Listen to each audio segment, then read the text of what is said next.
Alright, we are back in RimWorld, trying to keep the Asin Pact alive. That's the name of my faction, of course, which was randomly chosen by the game, and I didn't change it. And since we have the pause on load thing in the options, we can reassess what happened when I stopped playing last. So healed up our injuries because that second guy came along. We are out of our fancy medicine. We only have some of the herbal medicine left. We really want to harvest our rice plants so that the dude can cook it. These guys are really bad at growing. Just Marco, who is the most injured, has a 7 on growing. If you put dudes that are bad at growing to harvest your food, they will fail a significant portion of the time, so you'll get a lot less food out of it. So we really do want Marco to harvest these, but he is in very rough shape right now. So let's see, who was going to create the bows? Looks like Marco's the guy that we needed to create the bows anyways to be able to hunt better. So what other options do we got? Do we have a bunch of berries laying around that we haven't brought back to the place yet? Or do I need to just send somebody hunting? Okay, we got some berries here. That's enough to cook a few meals. Oh yeah, we got 10 meals in here still anyways.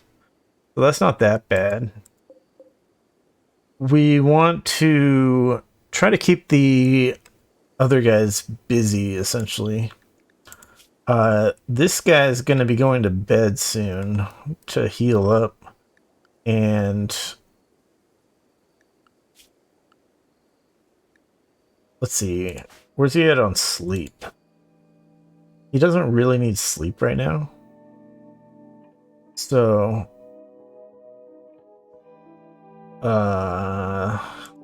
this guy's got wake up addiction. He keeps taking these wake up drugs. I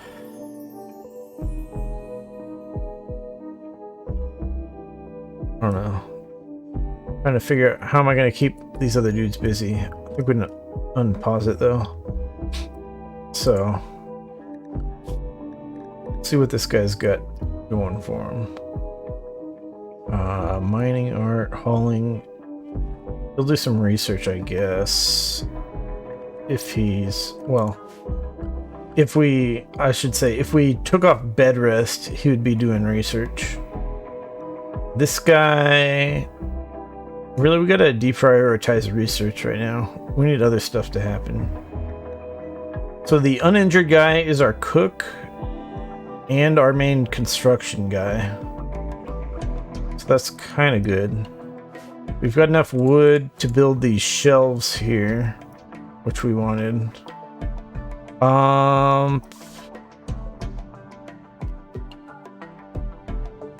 It's not really cold enough that we need this campfire. So I think we're just not gonna refuel that. We'll use our wood on other things for now, while Marco recovers. And then let's see. Yeah, we're gonna build the shelves, make our storage area more efficient, and then we can Really, we need to make another section for like a prison still.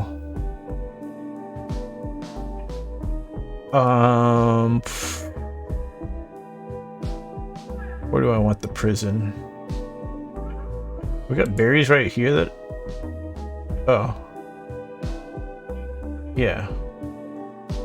Okay. We'll harvest those later. So yeah. Let's figure out... We're gonna build a prison room, basically. I'd put it right here, but then we'd have to move all these rocks out of the way. Be kind of a pain. And these trees are kind of in the way. Not sure if that's worth it right now without having Marco to be able to efficiently cut down the trees.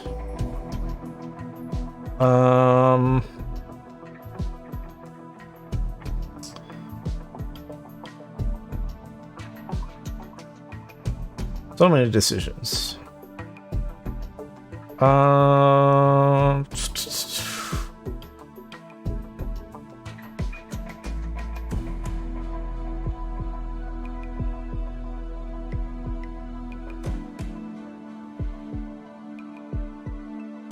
Yeah, I think we're just gonna go here anyways. Make a nice prison room. And it's only gonna have one door, which will go here, I guess. And this is gonna take a little while, but whatever. Oh, he wants to dump the body here. We don't really want bodies here, so let's turn off corpses. And we will make a separate dumping zone farther out of the way for corpses. Rename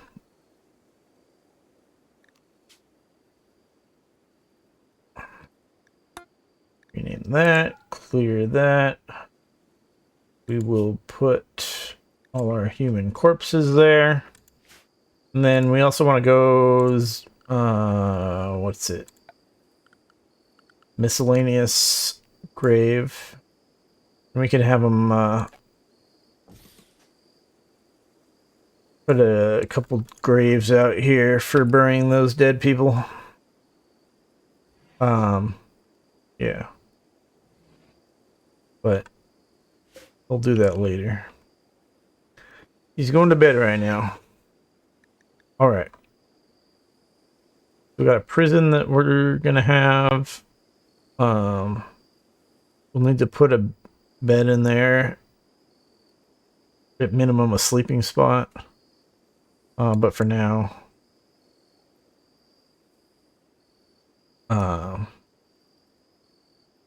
yeah, we don't want to give people too much stuff to do at a time, else then they don't really get anything done.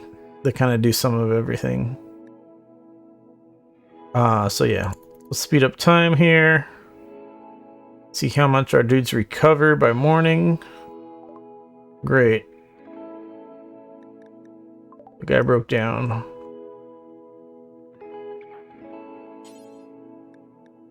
Let's clean some blood up. That'll help. They still hate the area because the ground's all dirt. But yeah, it happens. Oh yeah, that's why this guy doesn't need sleep, because he's on that wake-up drug.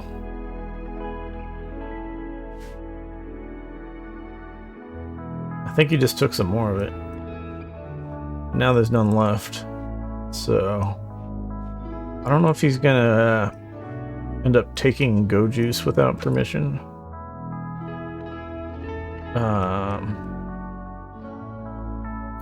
But whatever. Yeah, this guy's gonna cook. And actually what I want to do is, so he doesn't run all the way out here to grab berries like he just did for one freaking meal.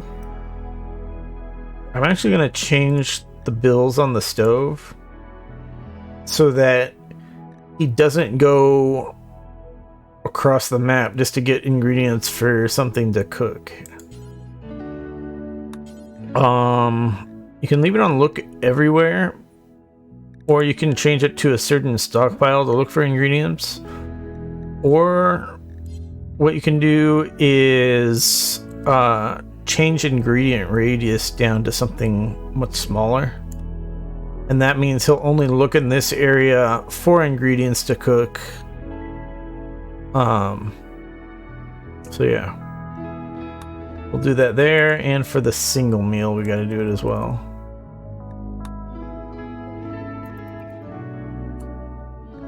Let's not play it at super fast speeds while we do some more assessing on what we need to do. So Marco's health is improving a bit. He's still going to be moving and doing things slowly. So we'll let him recover a bit more before we get him back to work.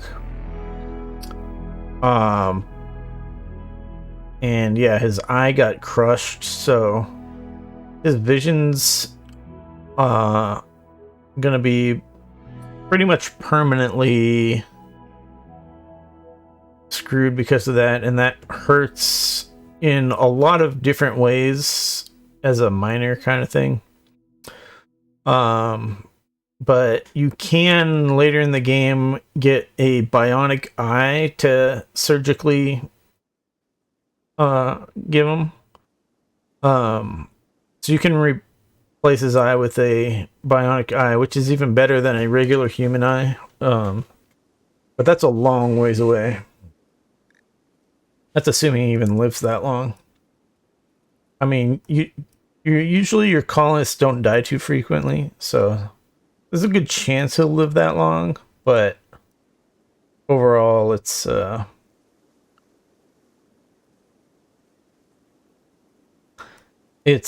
not something we're going to be worrying about anytime soon. Alright, so...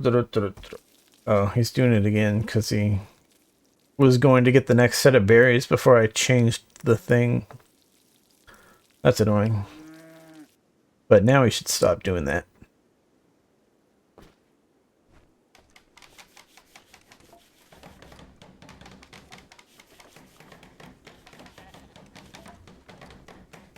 So yeah, building shelves. Before he starts putting random shit on the shelves, we want to select these shelves, link settings, and decide what do we want on these shelves. So you can put certain types of items on here. We could say maybe put only wood on these shelves, or wood and steel. It's kind of whatever you want. I'm gonna go to the storage settings here, and I'm gonna clear all this. And we're gonna say weapons and apparel. So that'll put the axes, the steel club, these hats, and whatever other weapons we got laying around here on those shelves. That's once people get to hauling. Since hauling is way down here on the priorities, he's not gonna get to that for a little bit. We also want to clean this area up, but it's we don't have anyone spending a lot of time in here right now. It's not like the sleeping area, so it's not as important. You also want to have this area clean, because the dirtier this room is, the more likely the injured people are to get infections. So having this area clean is a lot more important than this area.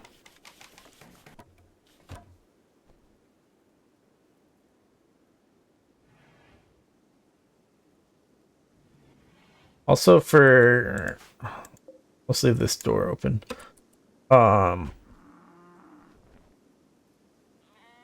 Also for cooking, you want that area clean as well. I'm not sure exactly how it works when you're cooking outdoors like this goes. We're gonna later on have our cooking stuff inside.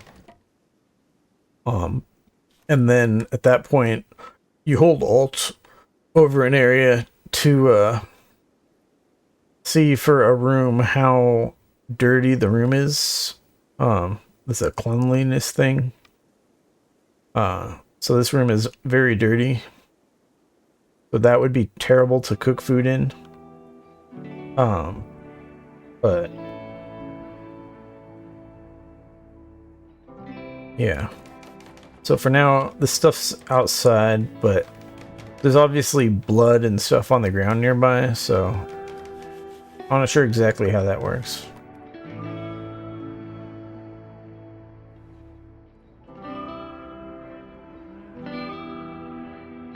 Alright. Yeah, this guy's gonna keep constructing. This guy is still wandering around, being sad. I really want him to get back to healing in bed. You heal faster in bed. You still heal while you're not in bed. But you heal faster in bed. So you get the little plus things floating out of the guy.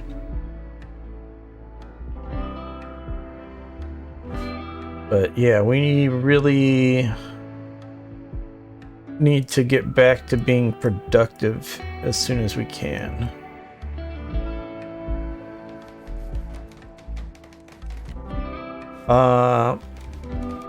Let's think, where am I gonna actually put all this rice when it's harvested? Because once things get moved onto the shelves, the rice can be put in here.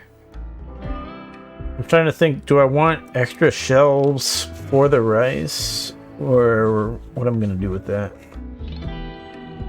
That's probably a good idea. I could also do shelves for meat. I could have like a rice shelf. Well, I probably need like 2 rice shelves and 1 meat shelf, something like that. That's kind of what I'm thinking of.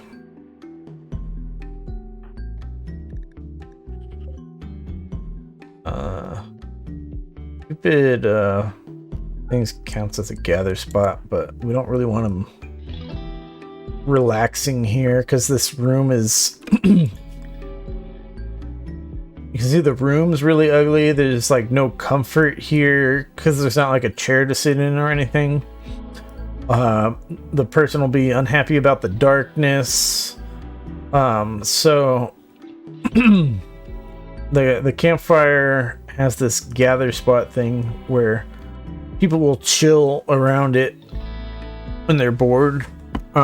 So it's good to turn that off if it's not a good spot for that.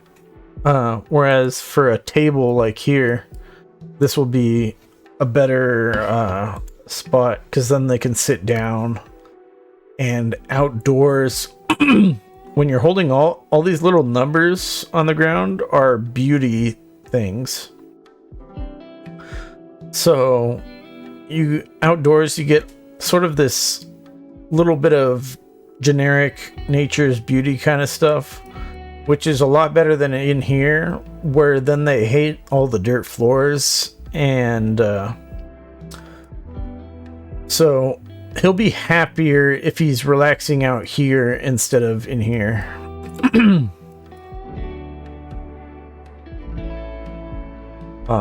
So we could draft and undraft him and have him go do something else. So he was gaining recreation, but the other stuff wasn't so good.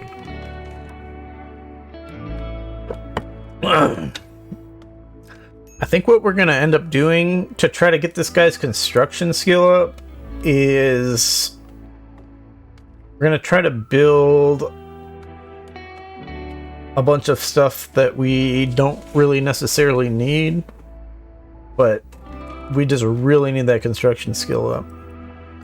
But first we need Marco up.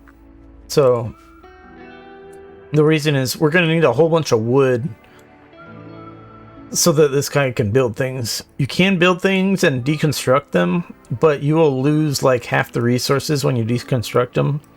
So I'm thinking we have him build...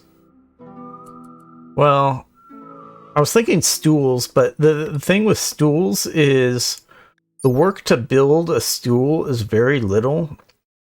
So that actually blows through your wood resource very quickly relative to how much skill you gain from it. So ideally, we have them build things that take a long time to build.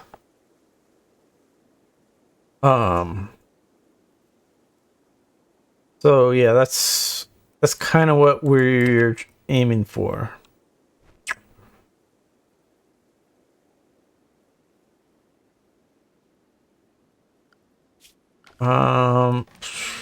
So let's see. For now, let's put a sleeping spot in here for prisoners. We can't put it as 4 prisoners until he finishes off the room. But yeah. Actually, let's put it in the middle here. Like closer to the door. So if we do capture somebody, you want to be able to get him in there kind of quickly so that you can get him medicine right away, because they're generally going to be injured when you first bring them in there. That reminds me, another thing that's good to do is to specifically have your medicine near the beds so that somebody's injured, your doctor doesn't have to go over here for the medicine and then back to the beds. They can just grab it and get to work real quickly. So we will put in a shelf here just for medicine.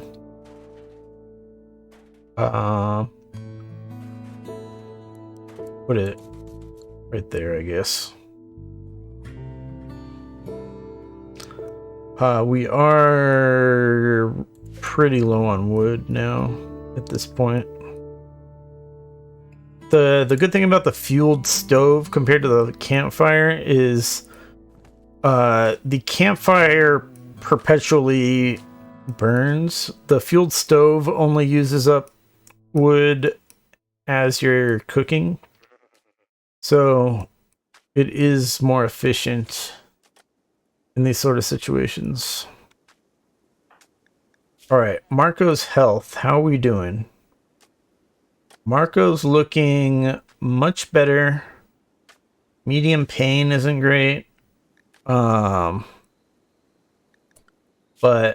I'm gonna take him off of bed rest here, get him to do some work here, and then he can go back to bed because it's just about bedtime anyways. So he'll go back to bed soon anyways. This guy's still wandering, not doing anything productive, and our guy over here is digging graves for the dead people so that we can finally get them out of here. If you just leave their bodies there, your people are generally unhappy every time they see a dead body. And that stacks up if they see multiple dead bodies. So you generally don't want to leave too many dead bodies laying around.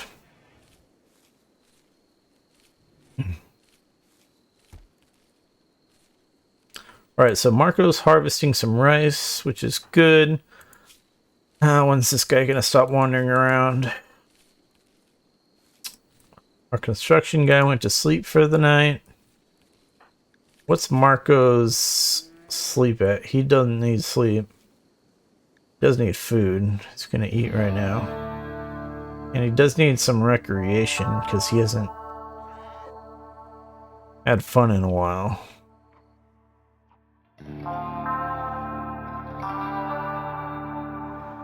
So yeah, we are getting back on track. Hopefully we don't get attacked again too soon. I really want to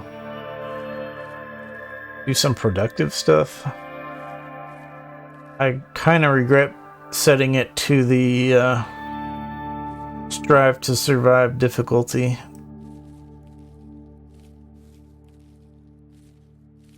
The Go Juice guy just kicked our asses. The second guy wasn't a problem, but the first guy just kind of ruined everything. Although it's good that we still have our animals. They've been, the Muffalos have been growing their wool, so that's pretty valuable. These sheep have been growing wool also. I don't think their wool's worth as much or anything. Let's see. Yeah, wool value per year, 729, compared to a Muffalo wool value per year is 1296. So definitely more value out of the Muffalo. That's to be expected. It's a much bigger animal. Although I think the alpaca wool is very valuable. So an alpaca, I think, gives you about the same wool value as the Muffalo, just because its wool is more valuable.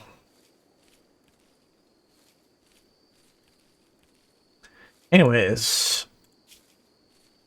Marco's harvesting rice, which is great. Hopefully he can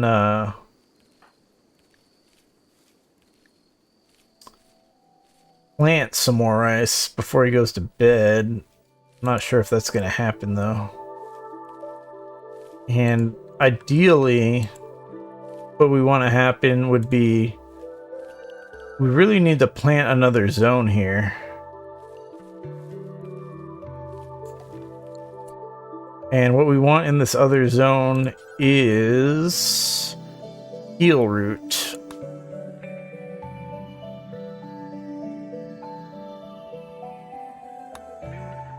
Wait, what's this guy's planting skill? Okay, he's at 7 planting skill still, so he can't actually plant heel root yet. So we're gonna have to hold off on that.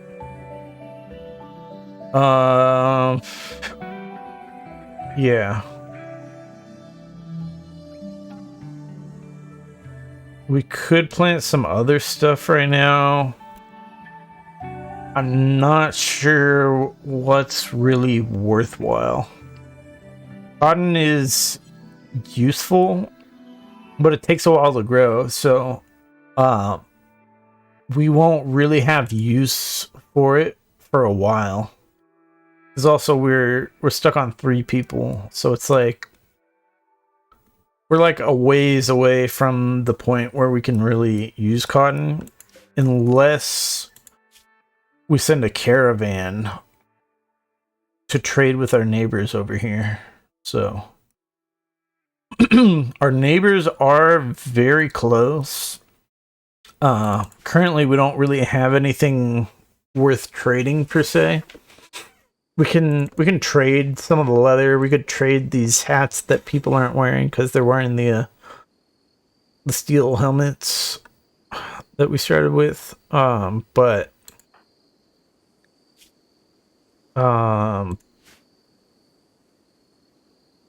yeah, overall it's hard to justify a trip.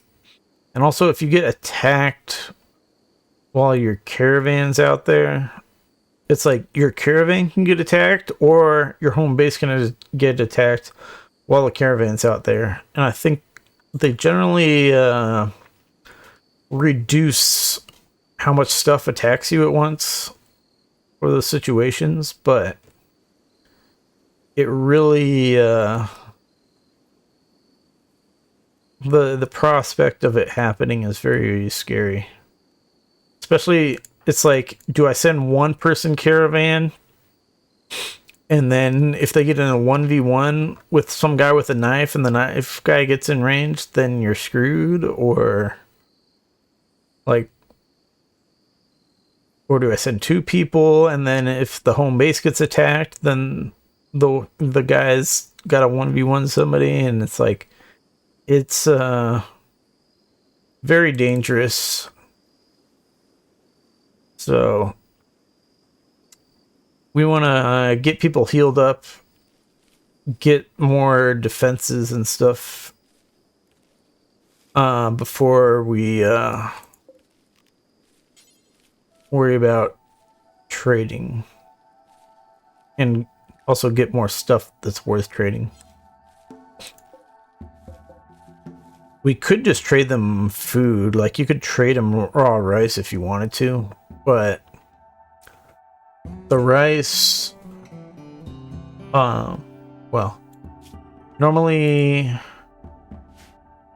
so you have to send animals on your caravan to carry that. Otherwise, it'll be on the heavy side for just one dude to carry. So it's, yeah, lots of decisions, things to consider.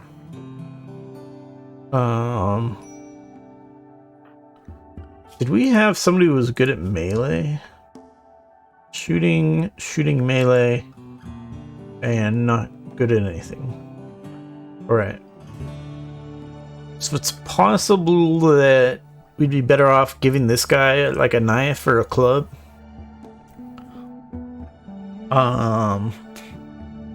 When we get attacked.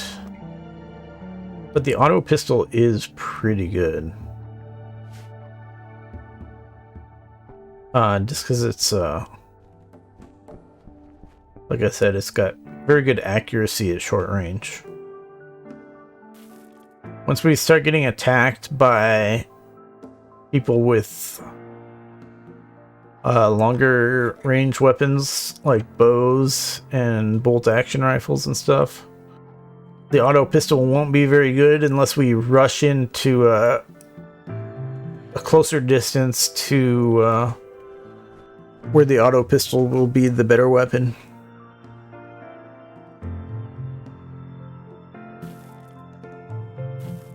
Yeah. There's a bunch of stuff you can do for building buildings and stuff that will give you better defenses, and you can even build these spike traps. But those use up wood very quickly, and we can't actually even create them right now because our dudes are terrible at constructing.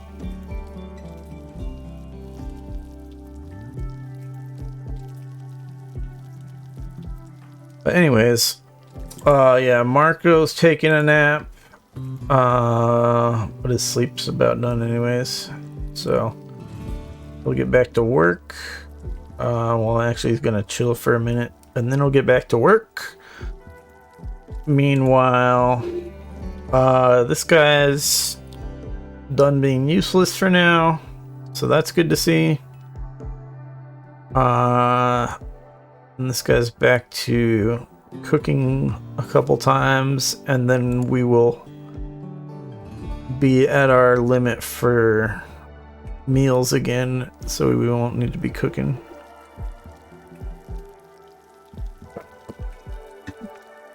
So yeah, Marco's gonna finish harvesting these and then plant some more. We can plant, I don't know if it's really worth, like I said earlier, I don't know if it's really worth planting more long term yet, because we still only have 3 people, and really we really want them cutting down trees for wood so that we can build other stuff, so the guy can get his construction skill up higher. That's what I want to focus on right now. He's got to refuel the stove so that he can cook more.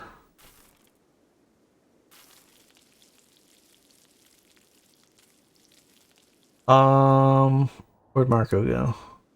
Oh, he's trying to get this other guy. I don't know if it's worth the effort at this point to try to get this Muffalo.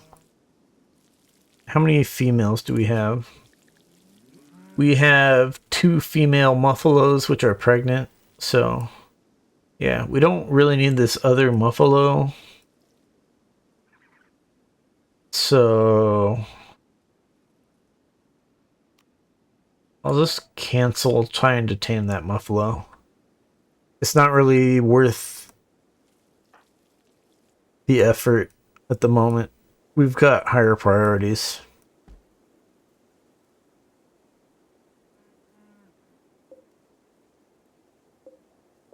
We could harvest more berries over here if we wanted to. But let's let Marco get this stuff done.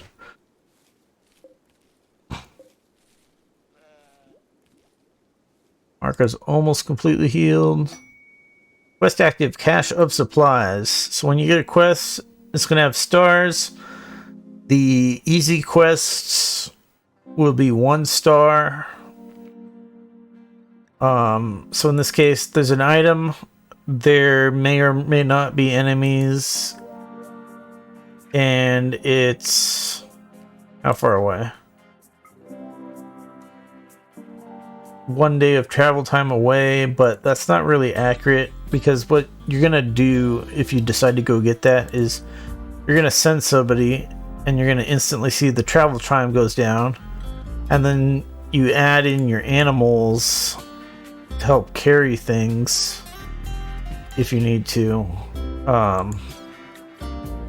In this case, they don't really help, but usually adding in at least 1 animal helps reduce the weight of stuff you're carrying. Especially if you're trading things, you want to send as many animals that can carry things as possible. So each of these Muffalos can carry 84 kilograms. But yeah, not important in this case.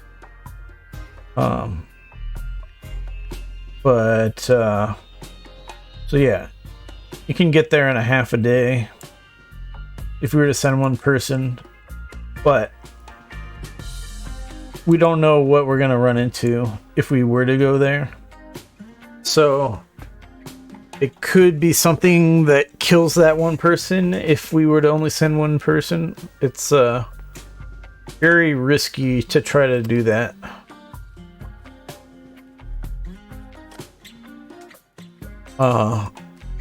At this point in the game. It is only a 1-star quest, so it's not going to be anything too terrible. It's probably gonna be like 1 man-eating squirrel or something. So those things can do some damage to you, but they generally like die in 1 bullet, so it's not typically too much of a problem. This guy's researching, which really we want him to do some cleaning first. Your research speed is actually slower if the room is dirty that you're researching in. So we'll do some cleaning at this point for cleaning up all the blood that's been around here for a while. Now, there's a bunch of blood outdoors that your guy will go around sweeping up. They'll clean up stuff as long as it's in the home area here. So if you don't want them to clean something, you got to remove it from the home area, and then they won't clean that area. So the home area automatically expands anytime you construct things. So sometimes you will do something way over here, and then you'll have a dude run off across the map just to clean the area. So it can be really annoying. if you don't catch it soon.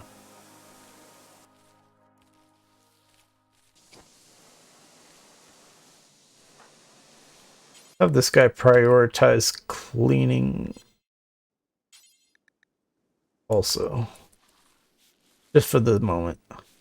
When you have somebody prioritize cleaning, it's just prioritize cleaning in that individual room. So once this room is clean, they might stop earlier, but once this room is clean, they won't keep cleaning other rooms and other areas. They'll go back to whatever their priority list says they should do.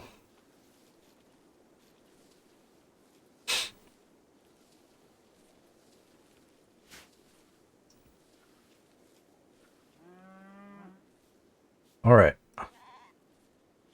Marco's still harvesting rice. And now he's planting rice, because the rest of those aren't fully grown yet. And then he's going to plant rice over here. But meanwhile, we still need to set this to medicine. So clear all manufactured medicine. So now all our medicine will get moved over to here. We didn't set this as prisoners yet, so we got to do that. And then we really need them to chop down these frickin' trees still.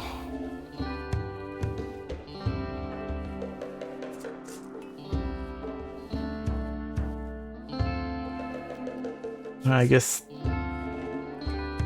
Oh yeah, because I did it this way. I think I want them to actually haul before getting back to research. We've got a bunch of stuff that needs hauling, including this dead body. So let's get the dead body out of here. And then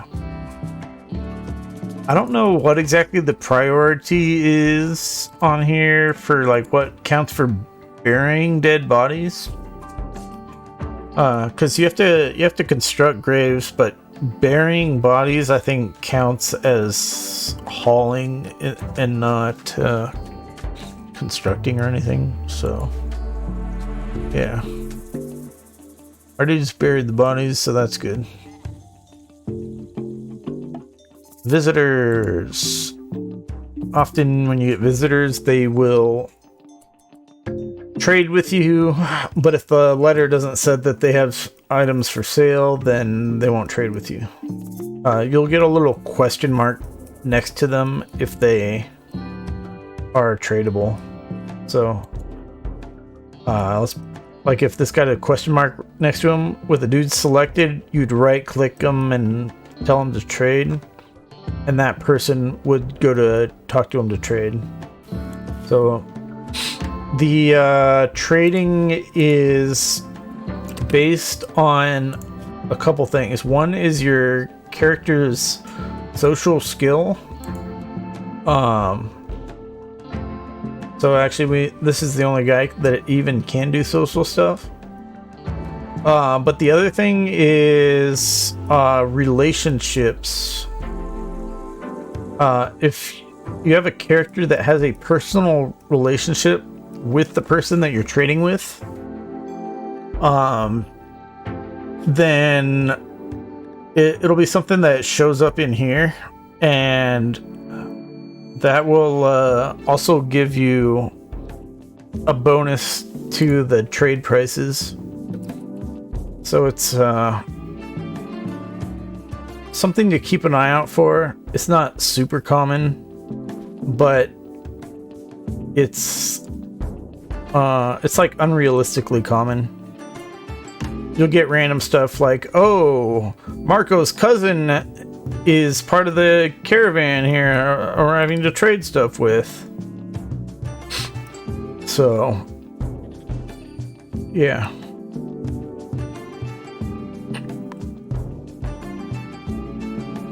Alright, they started putting stuff on shelves. That's great. We still need Marco to get to doing some other stuff. I don't know what stuff around the map I still had marked for harvesting. Alright, so I had a bunch of berries marked actually. But I really want him to chop down trees first. So let's see what he does here. Alright, he's back to chopping down trees. That's good. I want to get a bunch more trees marked though, so let's do that. Let's chop down all those trees.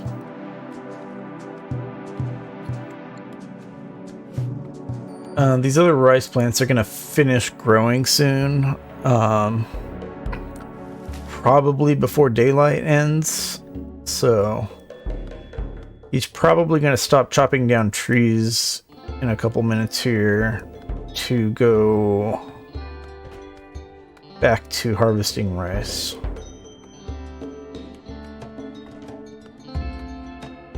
But at least we're getting a little bit of wood out of this.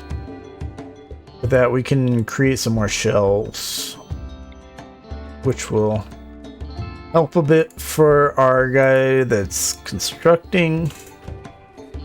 Get his construction skill up a little bit more. But these build pretty fast also, so it's not that great.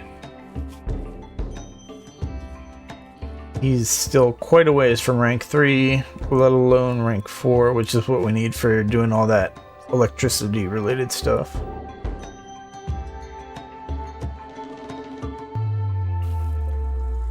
You can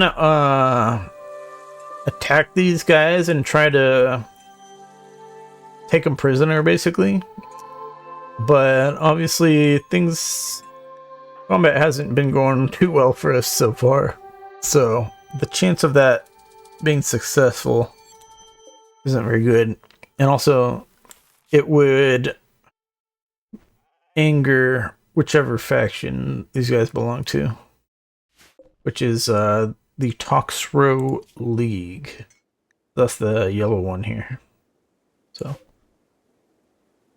probably not a good idea. Whoops. So for this shelf, we only want raw vegetables, because that's what we're going to use for, that's what we're using to cook here. And this shelf, we only want raw meat. We can turn off the insect meat and the human meat like we did here on the spot on the ground, or we can actually just copy the settings of this storage zone and paste them into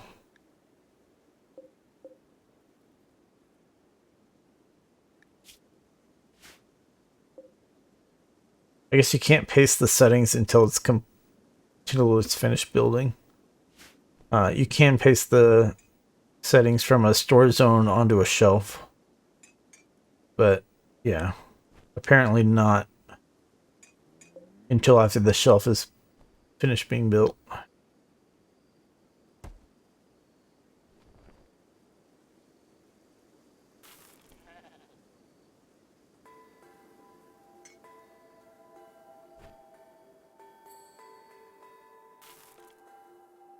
Where's Marco at? This guy's just wandering around. What are our bed qualities at? We have a poor bed, an awful bed, and an awful bed. That's great. Let's look at these. Comfort of an awful bed is 0.57. Comfort of a normal cloth bedroll is 0.68. So these guys are actually getting worse sleep in these beds than our sleeping bags. So we actually want to have them sleep in the sleeping bags again.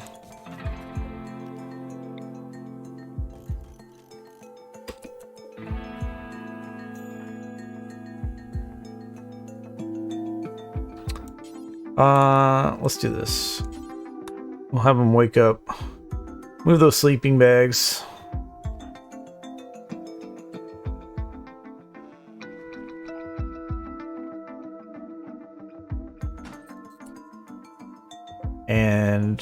and move that other one. And this one is going to be your bed. Kazuya, go to your bed. Thank you.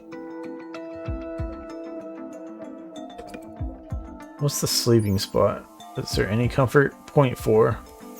So an awful bed is still better than sleeping on the ground. So you can leave that for a prisoner.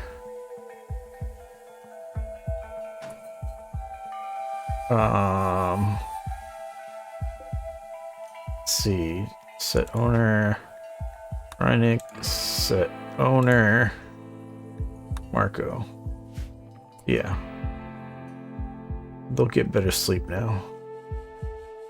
I should have noticed that earlier, but I did not.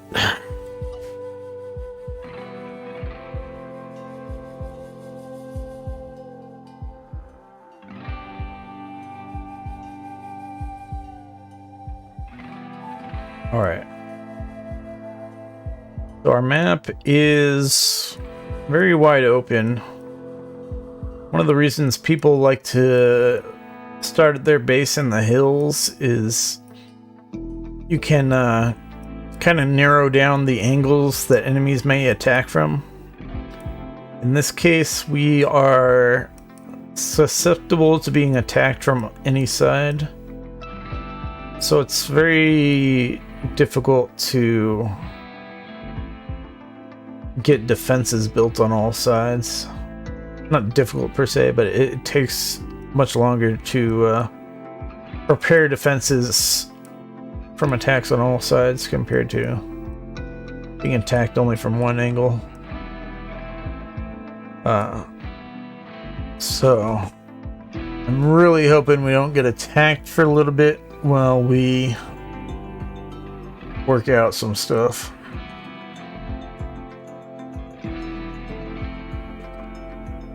Let's see what production stuff can we consider here. A smelter, a tailor bench. We could start doing stone stuff, but that takes up a lot of time. Like I said before, is stone stuff is actually really good for your dude's construction skill because it takes a lot of time. But you have to cut these rocks into stone blocks first, and that is like a big waste of time when you only have 3 people.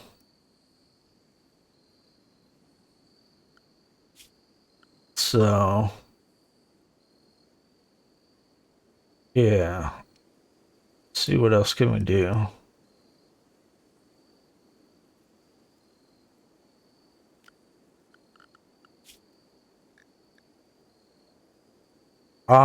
This would actually be good, would be if we finish the research here, we get a great bow. The problem is if we get attacked by a melee guy again, then the great bow is a lot worse than the auto pistol. But if we get attacked by a ranged guy, then the great bow is a lot better than the auto pistol. If we just stay back and shoot it out at range.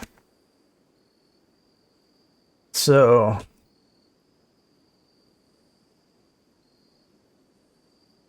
I'm not even sure what we should do. And yeah, we can't make much in the way of melee weapons without getting the smithing here. Smithing, you can start making decent melee weapons. Otherwise, at your crafting spot, you can make a club or a knife. But they're not that great. The ones the enemies had were not very good. So we could definitely make one better than these, but still not very good. It might be worth it though. See, Marco is just so bad at shooting that I'm not sure if I don't know how the hit chance kind of stuff works for these sort of things. I don't know. Can we make a chess table yet out of wood? We need 70 wood and we can make a chess table. That will give them another opportunity for recreation. Your people are happier if you have more variety in types of recreation. So, something to consider. Where's Marco at? Oh, he's still sleeping. Okay.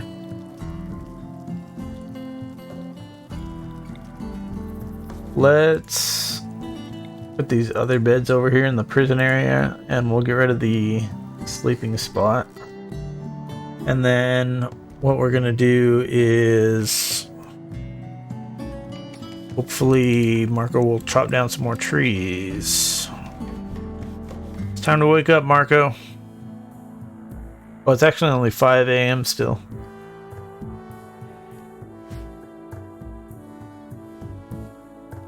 We changed their schedule so they are supposed to wake up a little earlier.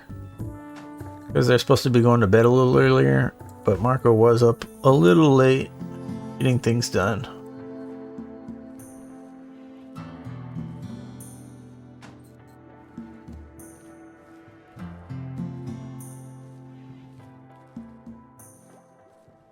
Alright. So, food situation is good for now. We just need them to get stuff chopped down so that our dude can get back to constructing. This guy has nothing to do right now, apparently. That's what the little clock icon on there is supposed to indicate. He has nothing to do. Now that there's stuff to haul, he'll go haul stuff. Where are you going, Marco? Alright. North Morris, sure. Really, I want him to cut down trees right now. But getting the next batch of rice planted sooner is also a good thing, so not terrible.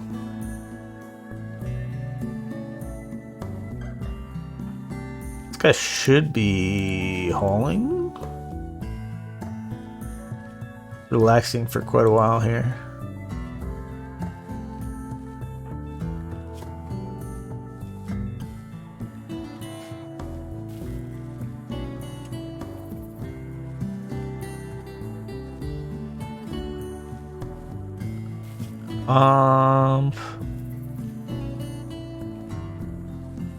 Let's reprioritize research for this guy.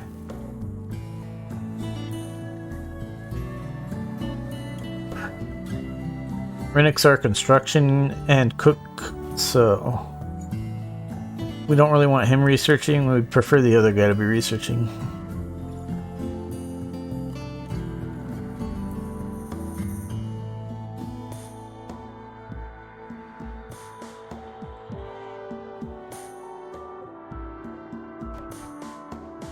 Now these things are outside, but they don't count as outside when they're on these shelves. So they don't deteriorate like they would otherwise. Come on, Marco. Where's this guy going? Oh, he's cleaning dirt by the grave. That was super helpful, dude. Did he really have nothing better to do? Apparently he had nothing better to do. So yeah, let's go zone, clear home zone, so he doesn't try to clean that area anymore. That was not a good use of his time. Marco's just got a shitload of stuff to do. We have so many trees we want to cut down so that we get lots of wood, and we still have a bunch of bushes down here, berry bushes marked for cutting. We have more that he could cut since he was in bed healing up from injuries for so long. So we can actually go grab a ton of berries. Although, actually, I'm just going to cancel all of those. It's not really worth it right now because we have reached the point where we have plenty of food. We don't need that. We don't need those berries at all. We were using the berries earlier to tame buffaloes, but now that we have a decent amount of buffaloes already, we don't really want to waste our time taming anymore. At least not till we have more people. So, yeah. Psychic Soothe. Every male colonist is a little bit more happy. That's great. How many males do we got? 1, 2. All right. 2 of our guys are happier because of some sci-fi random shit. Alien technology.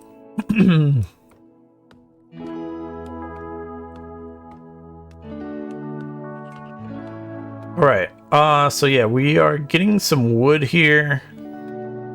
Why is Rinnick's our construction guy. I'm just gonna turn him off of research entirely.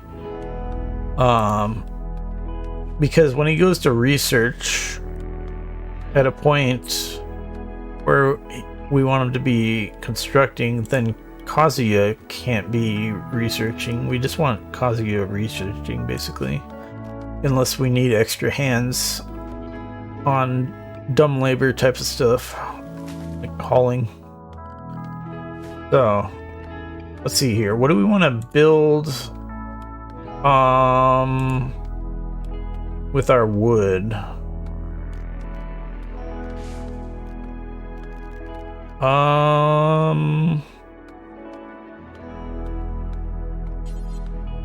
Let's build a stonecutter's table.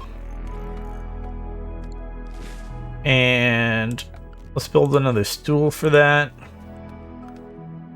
Ultimately, we have a lot of stools and they are poor quality. So we're gonna want to replace those eventually, but we can't really build anything better for them to sit on at the moment, so we're gonna keep doing that since it's better than nothing. And then we want to make a shelves again, probably. Let's put a shelf here, and this shelf is just going to be for steel. You can do a search here to find if you're only doing a very specific thing like this. We can have just a pure steel shelf. And then we could also make a pure wood shelf if we want. So let's select this, build a copy. And this will be our pure wood shelf.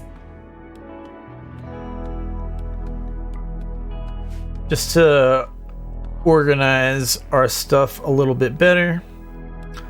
So what else do we want? We could make a shelf just for like leathers and stuff. So let's do that. Wood shelf. Storage. Whoops. Leathers. So clear all, and we will say this is gonna do leathers.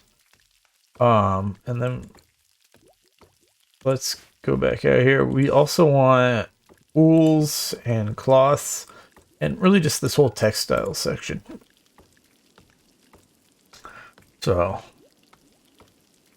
anything we can use for making clothes will be on that shelf, essentially. That'll be nice. And I kind of still want to make a shelf for food. it generally makes sense to just have it near the stove so that the guy isn't carrying stuff back and forth as much. So let's just put it out here. We're gonna say storage, foods, meals, simple meal. So all of these simple meals will get put out here.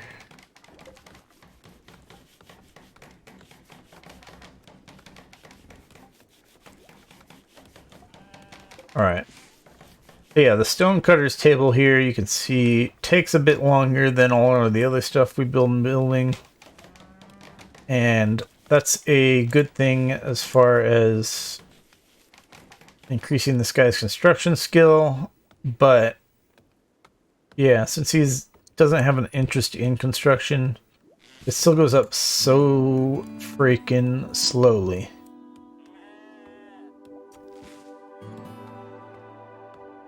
It might actually be worth going to trade with people just solely because sometimes people will sell you other people like as slaves, and then if you buy a slave, they just become a member of your colony instantly.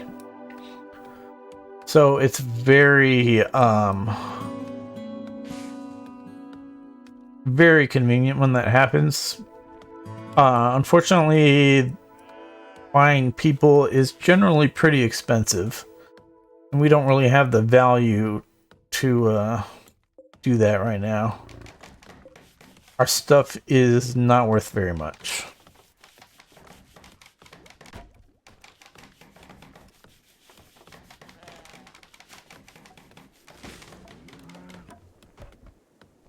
Actually, our most valuable things are probably these muffalos.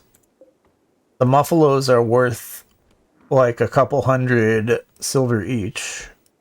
So if we were to sell our muffalos and some other stuff, we'd probably have enough to buy a person. But that's only if they are even selling a person. So yeah, not really worth it. We'd rather just get the wool off the muffalos. We really want to keep the muffalos for the wool. But yeah. We are almost ready to build these bows though, so that'll be good. Let me think. Do we want to do anything to make this room better? So we can build a dresser. And the dresser will make them more comfortable in their beds or their sleeping bags. Either way. So that will help them a little bit on the comfort level if we build that. So we'll do that. You can also build little nightstand things for them. Where they at? End tables.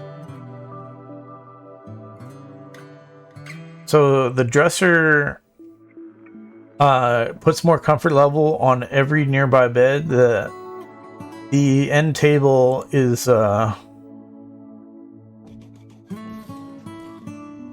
has to be placed by the head of each bed. So you actually, let's put it, well, I like the beds with the head facing north because it just kind of looks better that way from our camera angle here. But it's like, do I move the sleeping bags here or do I put the end tables? Ideally, the end tables are against the wall. So I really want to move these sleeping bags down a square, basically.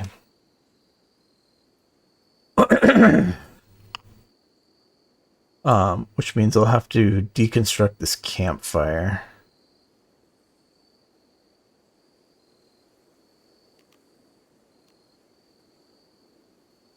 Yeah, gonna deconstruct the campfire.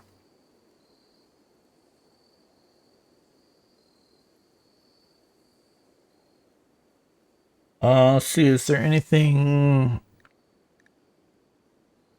for hunting? Yeah.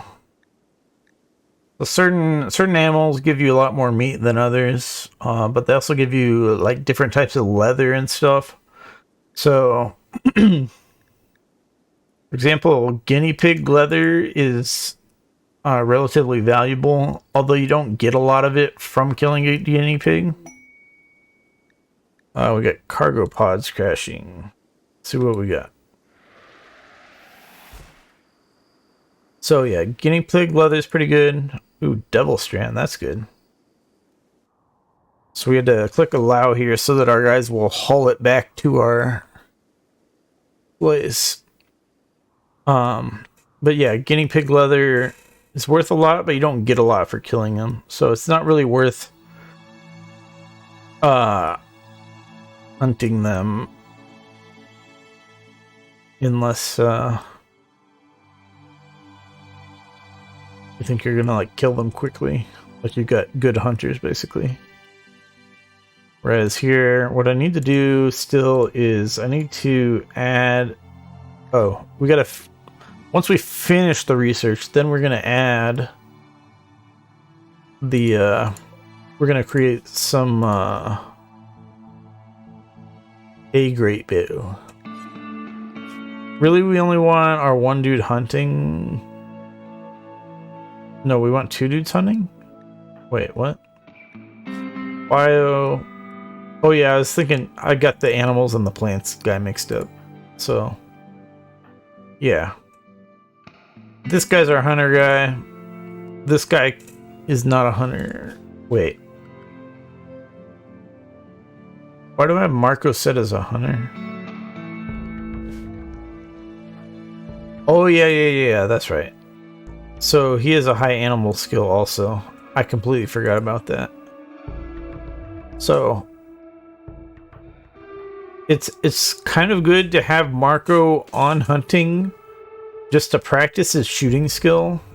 But we can't really afford to have him take 8 hours to hunt anything right now. So we don't really want him hunting until we feel like we have more luxury of time, I guess. We gotta work on more important things for now. So what kind of stuff do we want to do? Well, we want to make any stone blocks here. We're gonna do the thing we did earlier with the cooking thing, is grab any stone blocks in the area.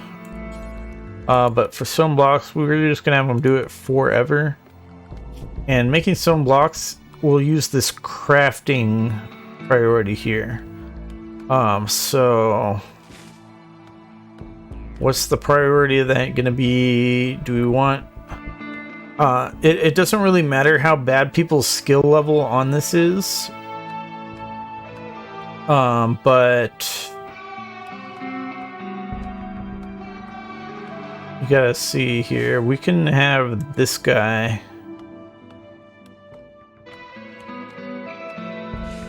We can have this guy do that. We'll put our priority on hunting again. We're not randomly gonna select a bunch of stuff to do, but so he's gonna haul and clean before he does crafting.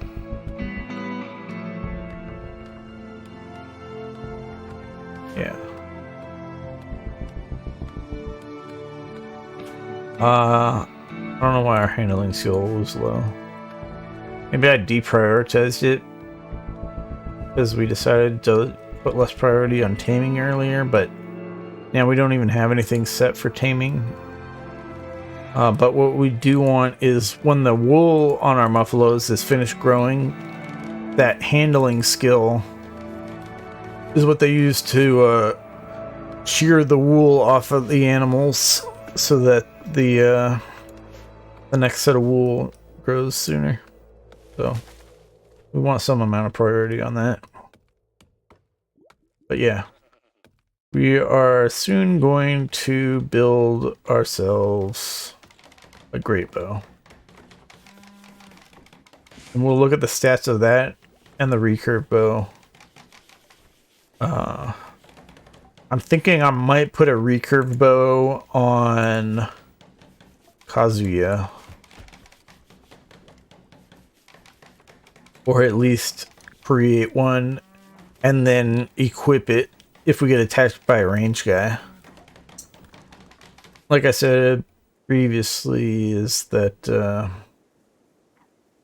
we want the auto pistols equipped if we get attacked by a melee guy.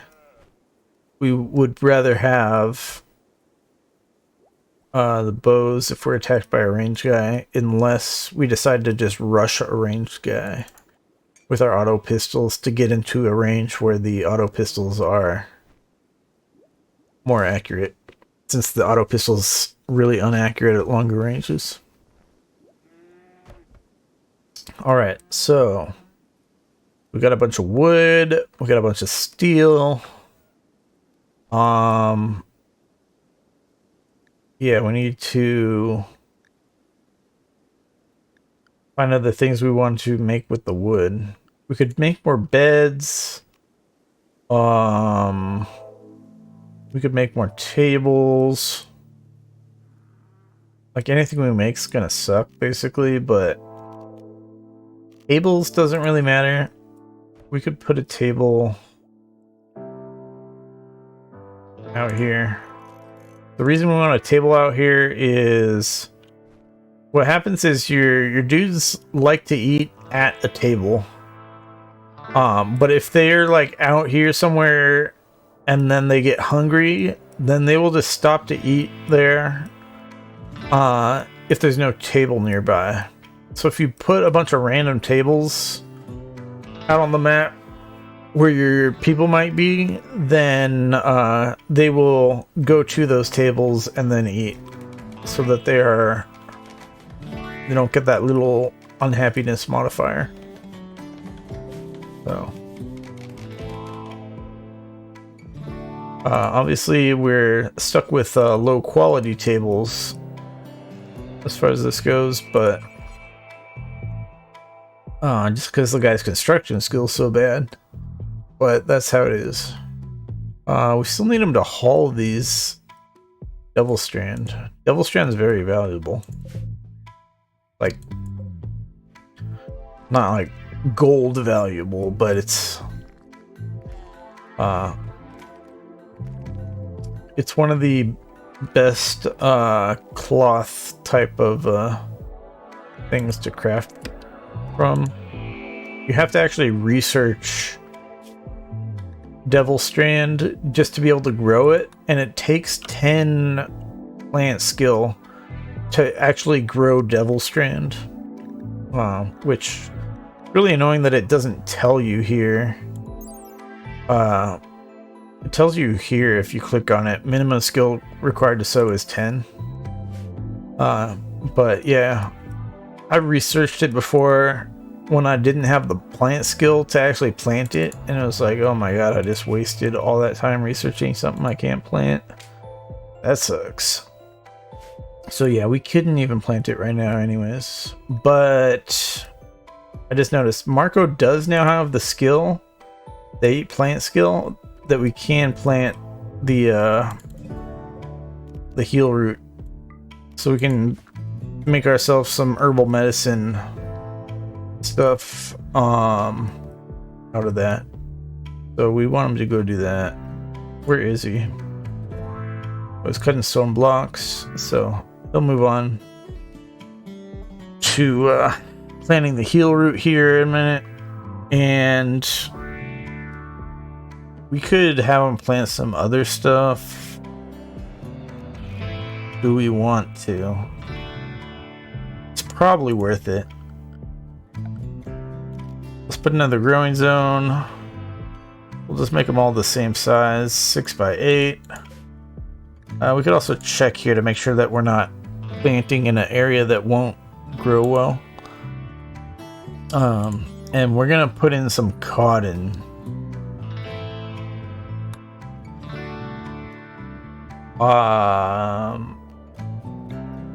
And then we'll put another one here. We'll make another cotton. Where'd it go? Cotton.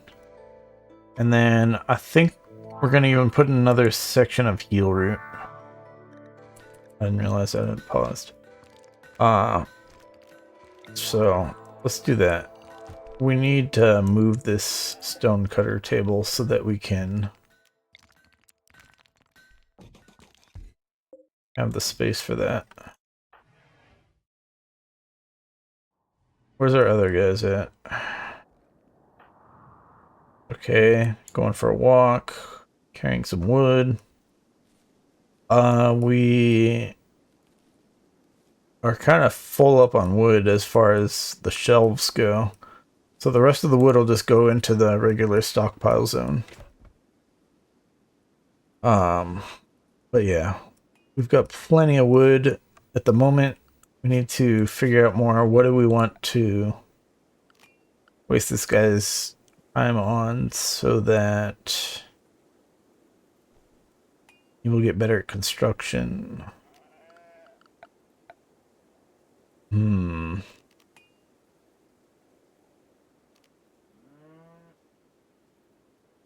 make more walls. Trying to think, what other building kind of stuff do we want to do?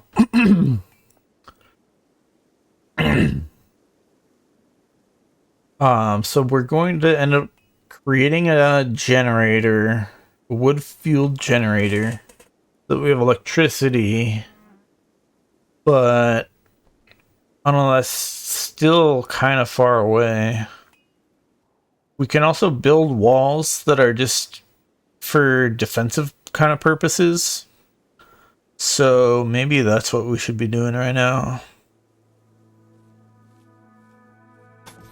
So what you can do is you can do something like this, where you have these walls like this, and then you station dudes here behind the walls, and they will use the walls as cover for anyone attacking from this direction. So if somebody with a ranged weapon attacks, then what happens is walls give you 75% cover effectiveness. Where as opposed to, like, if an enemy's hiding behind a tree only gives you, where is it? 25% cover effectiveness. Or if they're hiding behind a rock, the rock gives you 50% cover effectiveness. So walls are very good against ranged attackers. Great, the guy's going crazy because he's out of drugs. That sucks. Well, specifically out of the drug that he's addicted to. Withdrawal. So the way the addiction system works is damn.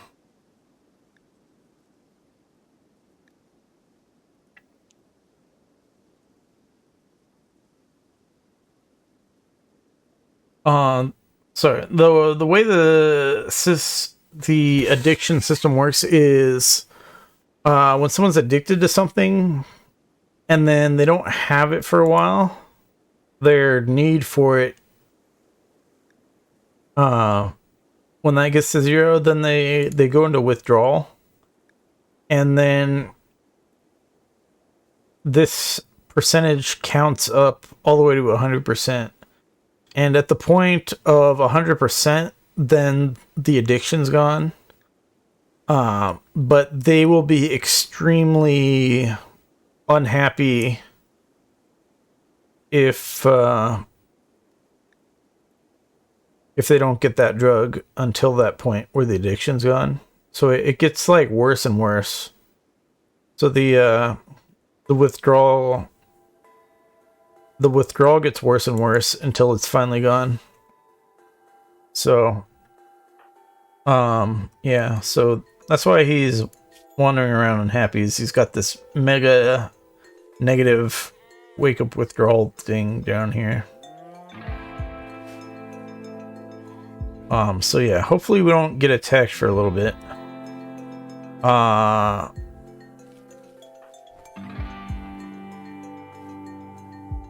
put a wood table that far up.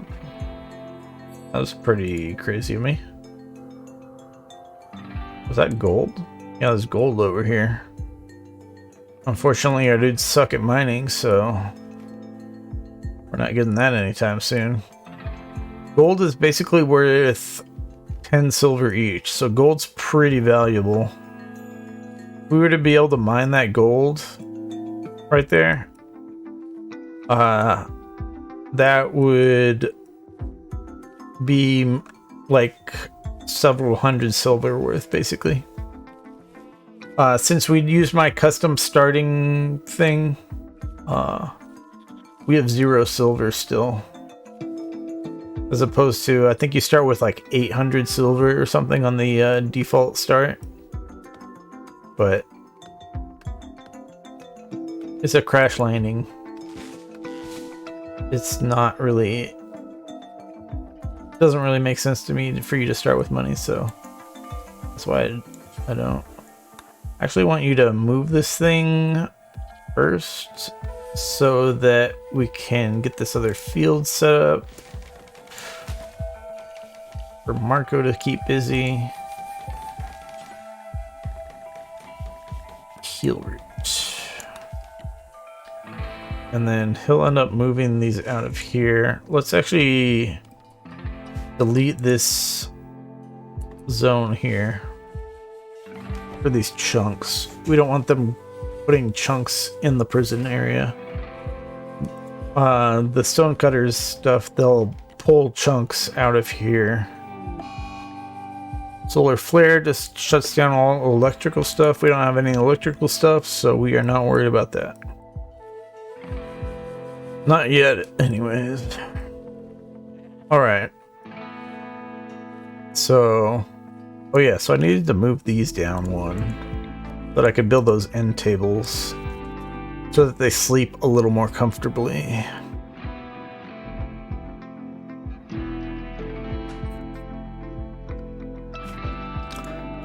End table, there and there, and one more.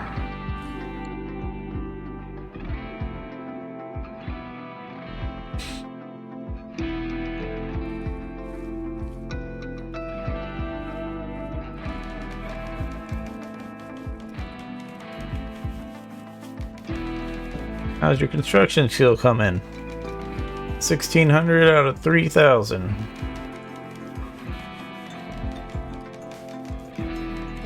As I keep saying, that's because he has no interest in construction, so he learns it at 35% speed. I really wish you could change that value, because 35% speed is ridiculously bad. I feel like it should be like 60% learn speed or something.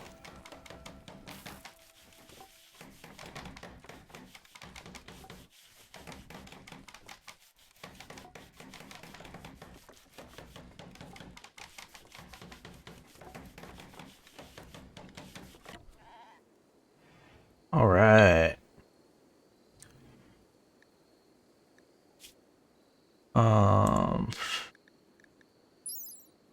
I don't know if these things tell you comfort level, including the dresser and the end table.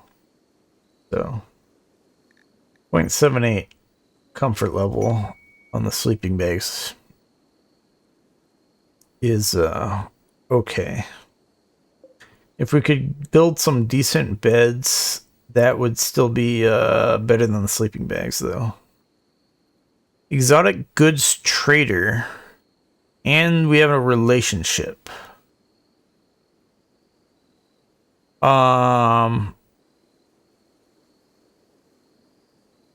So we have the lover and the brother of Rinnick, which are two separate people. Just to clarify there, two separate people.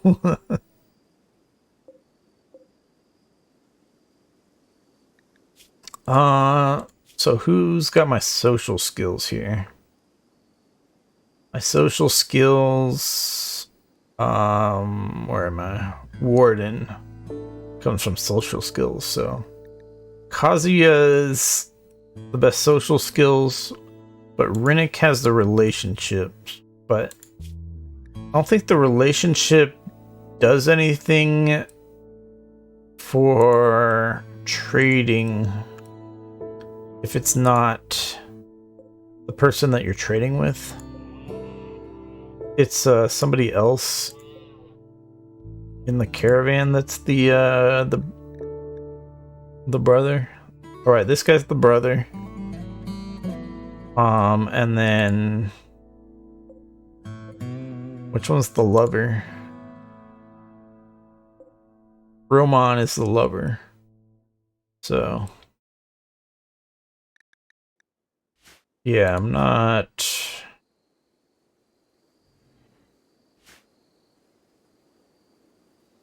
sure if we would get any kind of bonus to trading if we were to do it with Rinnick. Rinnick's actually incapable of social anyways, so I don't think we can even... Yeah, we can't even trade with Rinnick anyways, so... Wait. Is the guy that's wandering around out of my control? Oh my god, that's the guy. I can't even trade until this guy stops doing his little sad wander bullshit.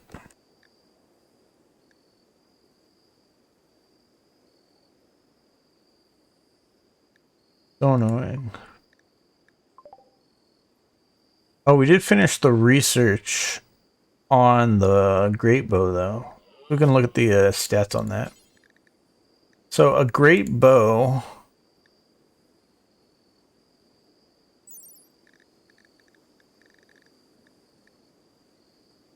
So you see here, it deals 17 damage, and the accuracy is decent at short range, medium range, long range. It definitely goes down, but this is way better than a pistol at long range. And the actual range on it is longer. I'm not sure what exactly these correspond to. Oh, weapons accuracy at a distance of 25 cells is medium range. So the total range, the max range is 30. So 25 out of 30. So that's a good idea of how good the great bow is compared to let's look at one of these auto pistols.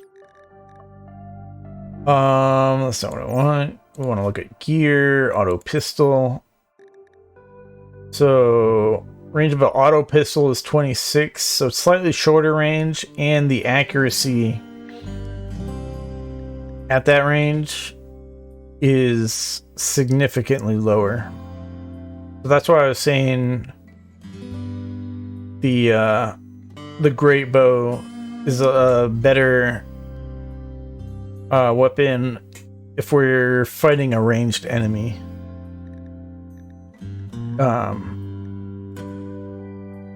So that's why I want to make a great bow. But let's look at the recurve bow. The great bow also deals more damage than the auto pistol, but the great bow takes longer to aim, so that part kind of evens out. The recurve bow.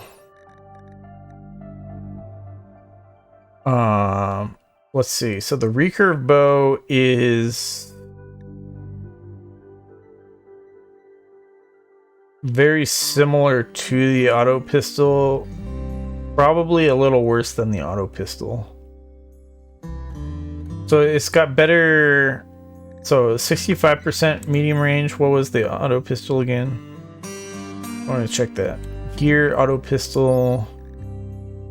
So yeah, it's better accuracy still at the medium range than the auto pistol, but it's still the slower attack speed. So I think we want to make a couple of great bows and not any recurve bows. I'm just double checking all these stats here. Yeah. 70, 78, 65 compared to... Also, the great bow had a little bit longer range than the recurve bow. Whoops, that's not what I wanted.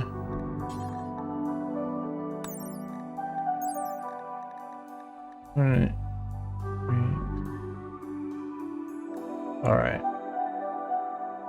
So they say 12 spells is short range. Interesting. Yeah, so at shorter range, like at very short range, the recurve bow is definitely better than the great bow. But at that point, you want the auto pistol anyways. So we really just want a couple great bows.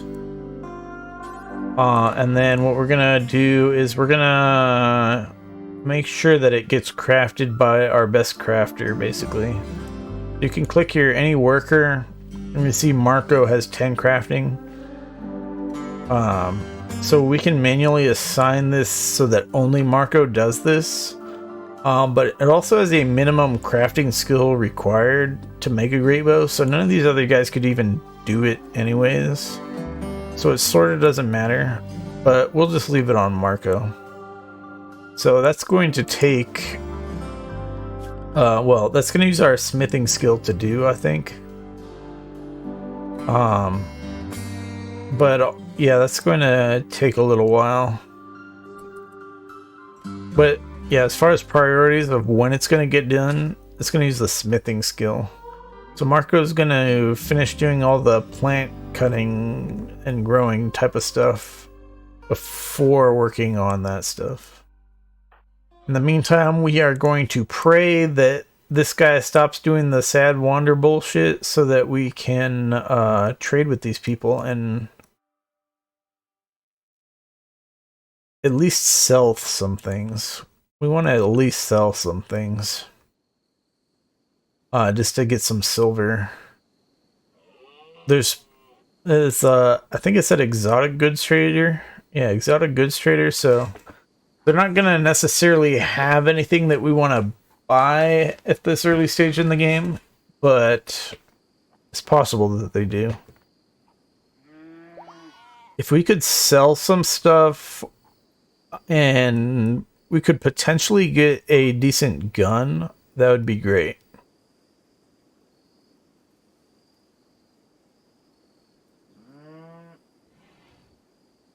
I mean, our auto pistols aren't terrible. There's definitely worse guns than the auto pistol.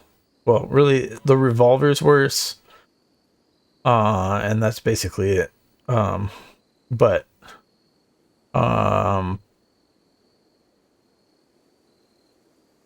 yeah, you could make an argument that the bolt action rifle's worse also. Specifically in short range, the bolt action rifle is definitely worse. But the bolt action rifle is very similar to a great bow. Basically, it's decent accuracy at longer ranges.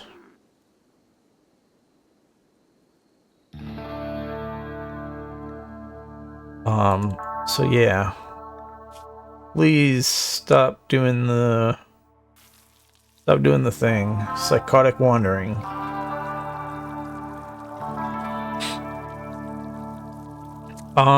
Yeah, what else am I gonna have this dude build with all this wood? Am I gonna build more beds? That seems... I don't think I came up with any better ideas. We can build more walls for defenses. Like, say, if we get attacked from the bottom, we might want a wall down here, similar to this wall, for defending our base. So we could do that.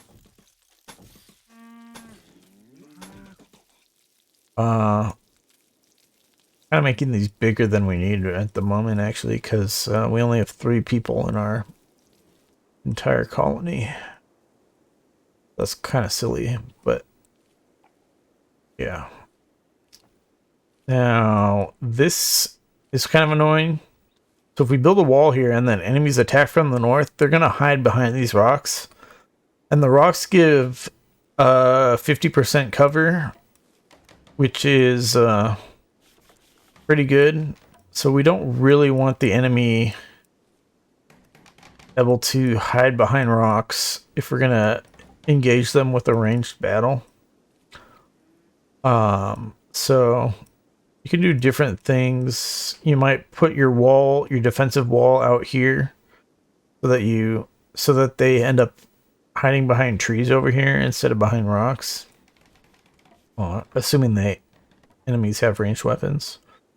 Or we might move our stone cutter table out here and get rid of all these stones. Or you could just manually haul the stones to some area so that the enemies don't use them for cover. Lots of options.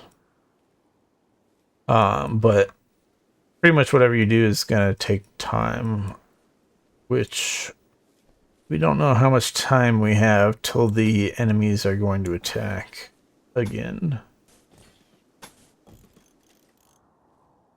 Also, you get attacked by different factions, of course.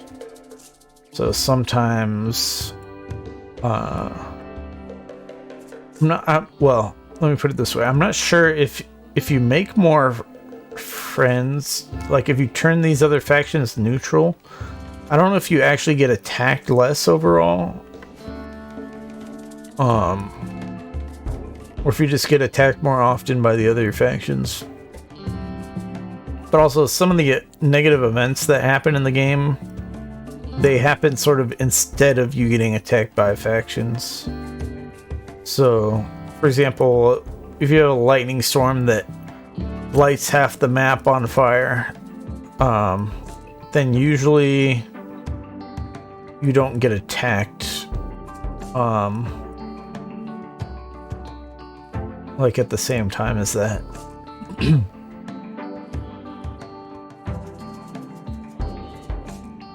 So yeah, let's see. We can build a couple other walls, I guess, for now, for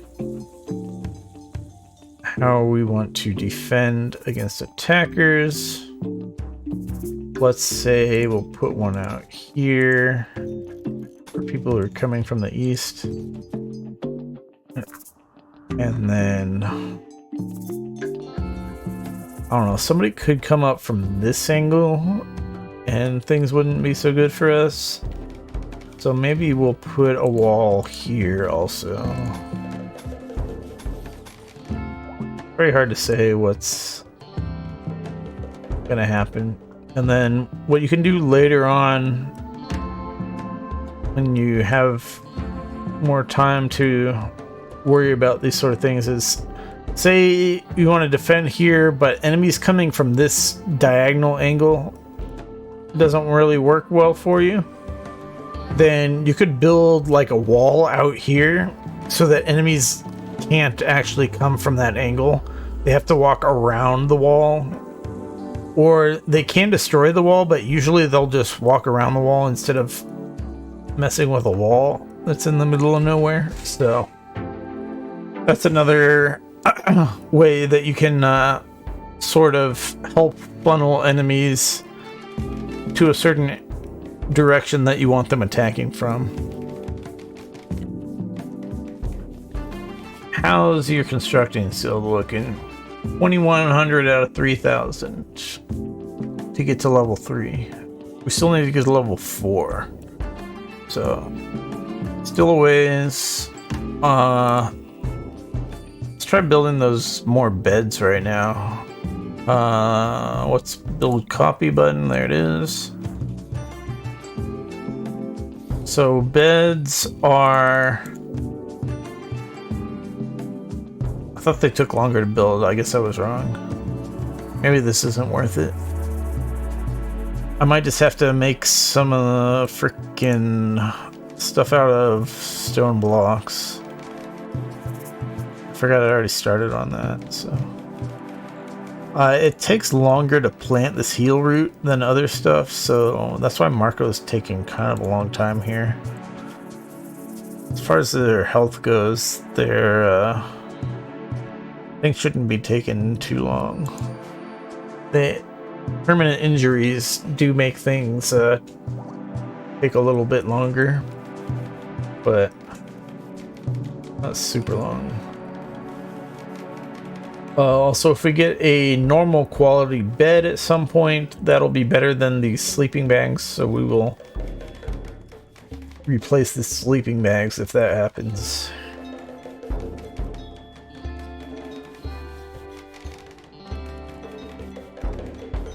Any luck? Nope. Not yet. What's our other guy doing? Oh, he's still wandering. Oh yeah, that's right. We're waiting him to stop wandering so that we can frickin' trade with these guys.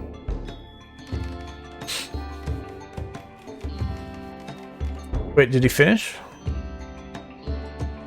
No, never mind. There was some noise, some little ding noise. I thought he might have finished, but something else. We're getting more baby animals. Let's see what our food status of our animal pen is. Right, we're getting closer to maximum capacity here.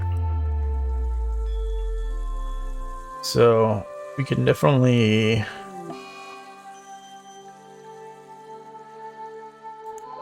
do that. Alright, an eclipse doesn't really do a lot. It just makes it dark. So if you hold the Alt key while the cursor is somewhere outside, you'll see the light level here during the day is brightly lit 100%. But when this eclipse kicks in, it's going to become dark. So the eclipse just prevents plants from growing. It doesn't do too much besides that. The speed at which your characters do things does... if you don't have at least 50% light level, then they'll do things slower. Like 20% slower. But it's not that big a deal.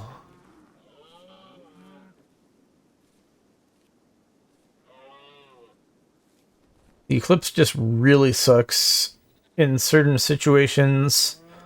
Like in, if you're like in the tundra area, where you can only grow plants for like 10 days a year outside, then, man, these guys are leaving before I can even trade with them. That sucks.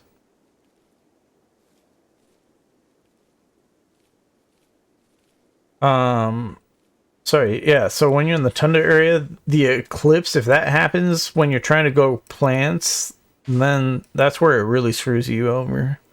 But other than that, the eclipse doesn't really cause problems.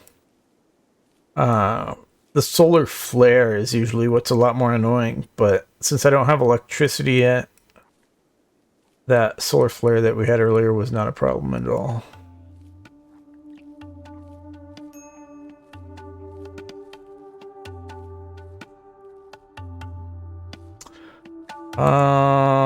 Why are you unhappy?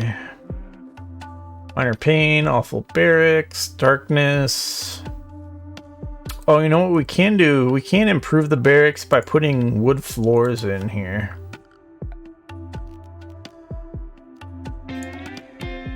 Wood floors are very flammable. They're not ideal. It's better to put like brick floors in here. But we don't really have enough bricks to do that yet. The good thing about brick floors, actually, that's a great way actually to make the dude spend a lot of time working on it. I'll have to double check to make sure that actually uses construction skill. It works like a construction priority, but I don't know if he actually gains construction experience from putting in floors, is what I'm trying to say. Because that experience is what we really need him to get. So yeah, making things out of stone. Very slow.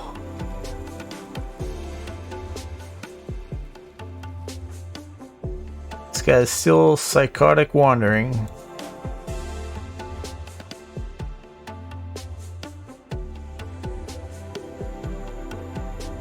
He's ravenously hungry and wake up withdrawal. Oh, and he tried to get it on with Rinnick and it didn't work out.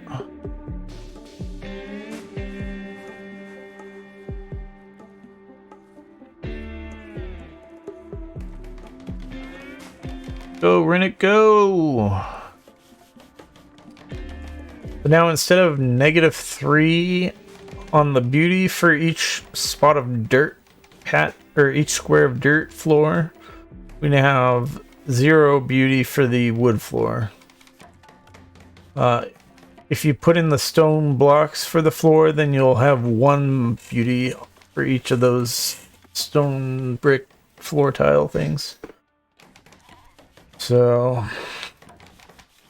those are slightly better looking than the wood floor and also not flammable, so they're definitely preferred. But for now, just making our barracks less ugly by putting in a wood floor is probably worth it, considering we have all this extra wood still.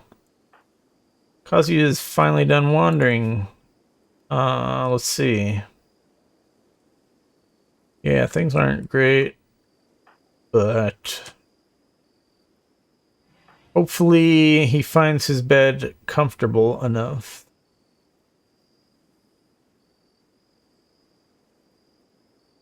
What's this -22 here?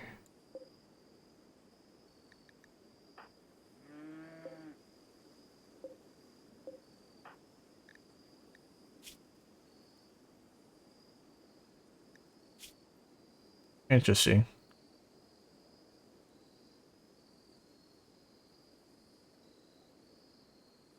Kazuya's a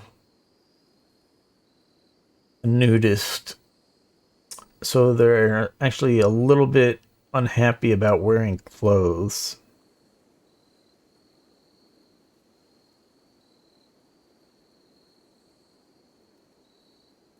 Oh, but clothes protect you a little bit against attacks, so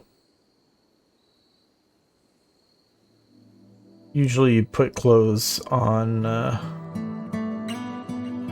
everybody, even if they don't want to wear clothes. The better materials protect you from attacks more. Also, there's better types of clothes later on that'll give you better protection. We're still on the basics, though, as far as our clothes go.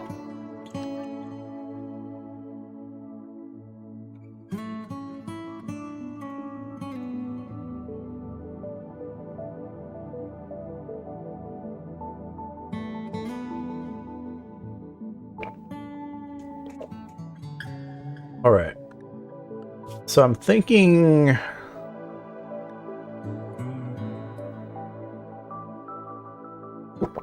Yeah, we really want to continue. I need Marco to finish doing this stuff so that he can make these bows still. But we really want to get Rinnick onto more construction stuff to get that rank 4 construction. So do I want to put more priority on building stone blocks? I'm not sure.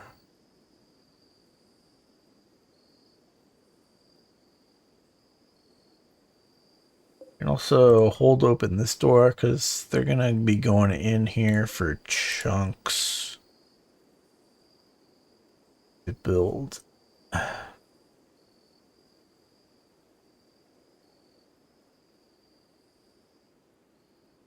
And then, so yeah, that's Rinnick and Marco. What's Kazuya going to be doing? Kazuya is going to be... I gotta select a new research project if I want Kazuya doing research. What they've been doing so far.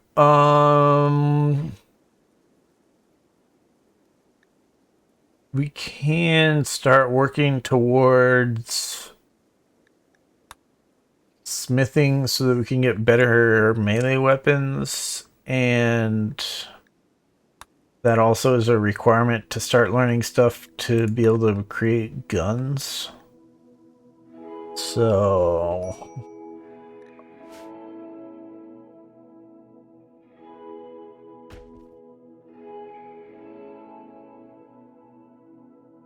let me think. I do want to get Marco a melee weapon since the shooting is so bad. It's yeah, he's kind of more dangerous to me than to the enemies with the shooting so bad.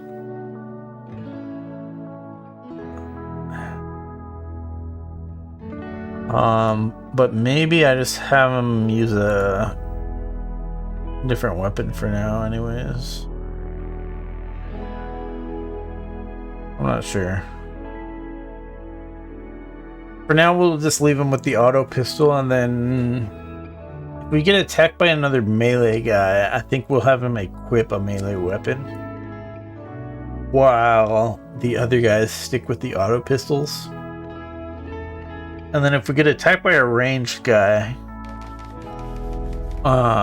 then we might as well just leave Marco with the auto pistol.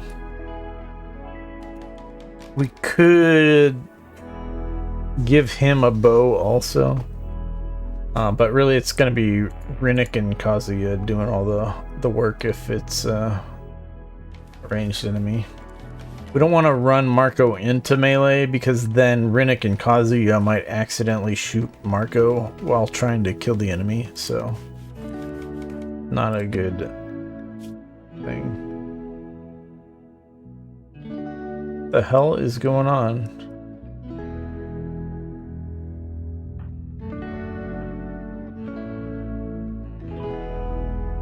Usually when your person freaks out, then they get a positive mood buff called Catharsis, which lasts a few days, which gives them like 40 extra mood bonus. But Kazuya does not have this buff, so he's actually going to just freak out again sometime soon, most likely. I'm not sure if this has something to do with the drugs or what. But we do not have the means to create these drugs.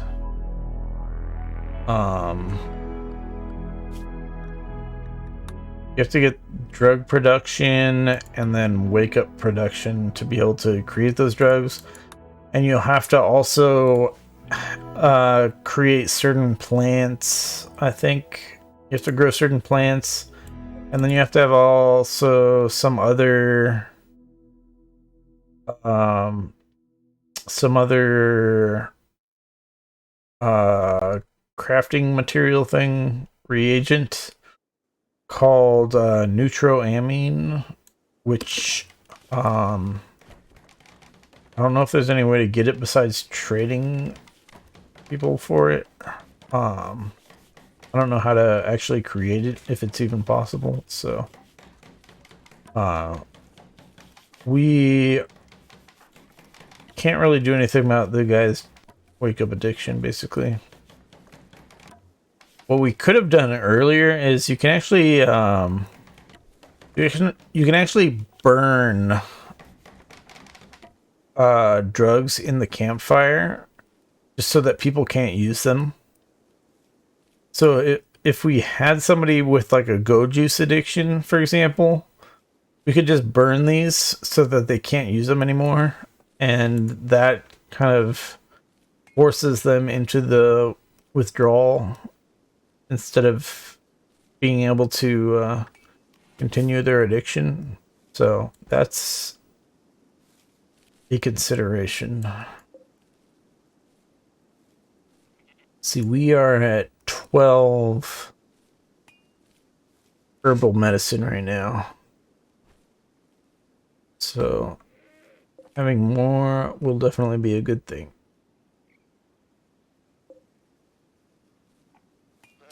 We still got plenty of rice, and these next batches of rice are half grown.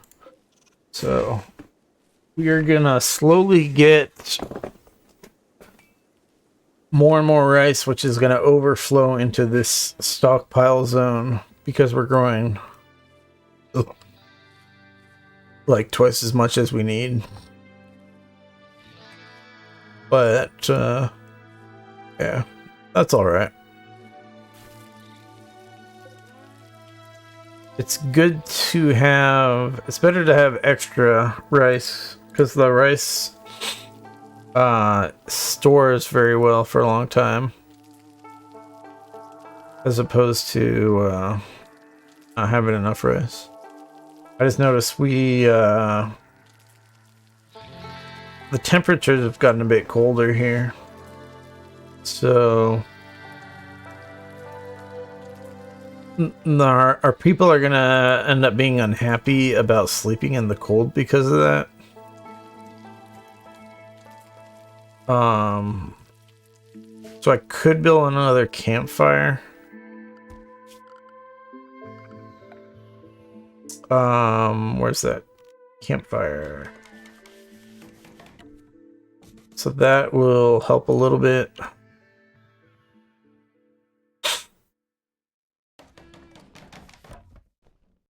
Man, this guy keeps botching constructions.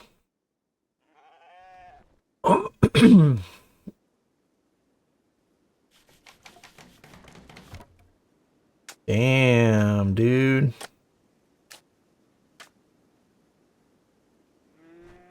All right, so with the doors open, the temperature in here is not going to get too high. I'm trying to decide if we'll see what the temperature kind of evens out to, whether or not we need to close some of these doors to increase the temperature. But it looks like it's currently a pretty good temperature. 70 Fahrenheit's kind of a perfect temperature. I forgot to mention in the options, by default, they give you temperatures in Celsius. If you want them in Fahrenheit, which is what we usually use in the US of A, then it's somewhere in the options here. Here it is, interface options, temperature unit Fahrenheit.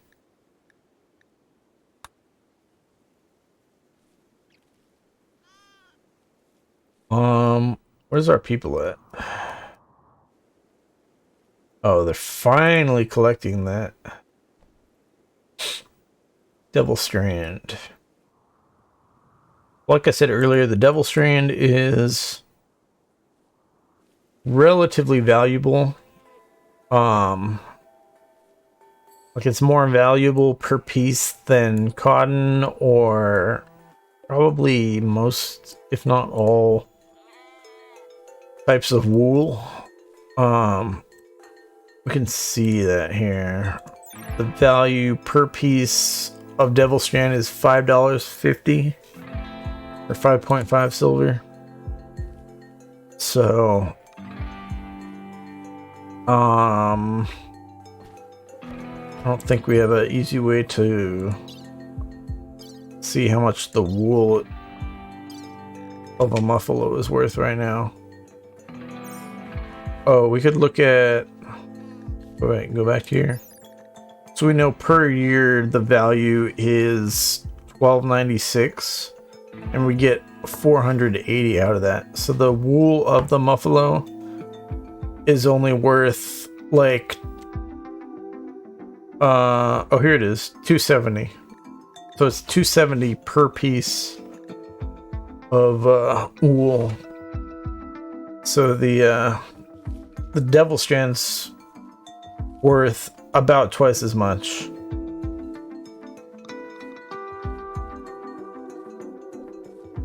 I don't know why they put it down here. It should have gone straight to the shelf.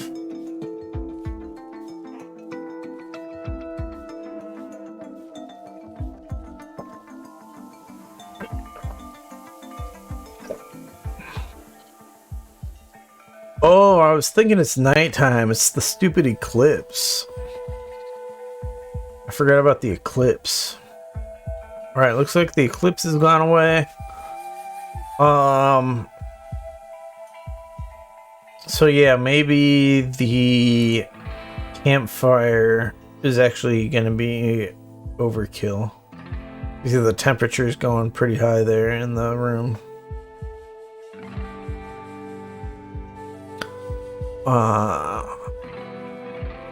The people end up getting unhappy about being too hot if the temperature is too high. Just like they complain if the temperature is too cold. We'll see. It like calculates it based on the outside temperature, so that's why it's kind of wavering a bit and stuff. But later in the day, the outside temperature is going to drop, so that means the temperature in the room is also going to drop. So it's probably going to be at about where we want it.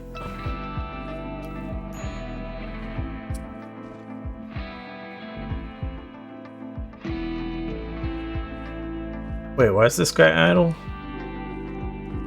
How about this? Wait, I never picked another research, did I?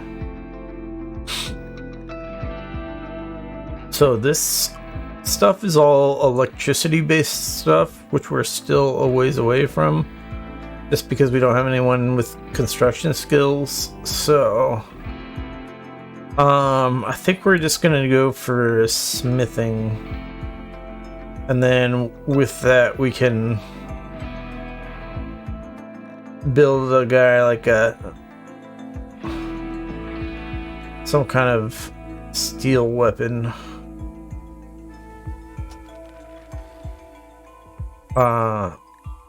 The breach axe, you can see the DPS of the breach axe is very poor.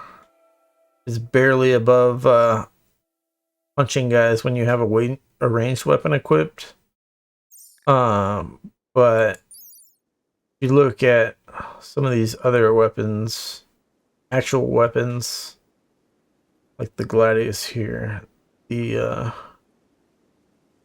DPS is much better. These different weapons are a little bit better at different things, depending on how you want to damage your enemies and how much armor the enemies have. So,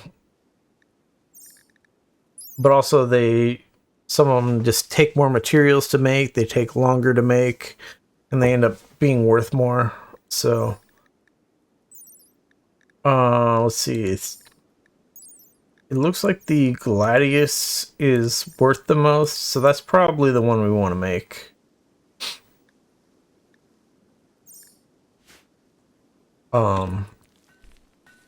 Once we have that smithing researched. Kazuya, where are you at? Supposed to be researching now.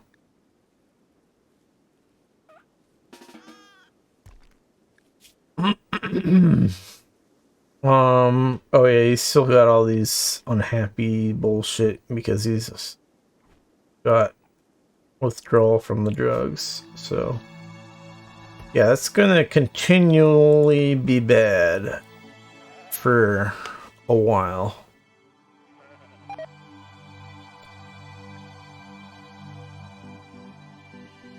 And we got food poisoning. Great. Maybe it's time we move this cooking stuff indoors. That sounds like a good idea. Structure, wooden wall.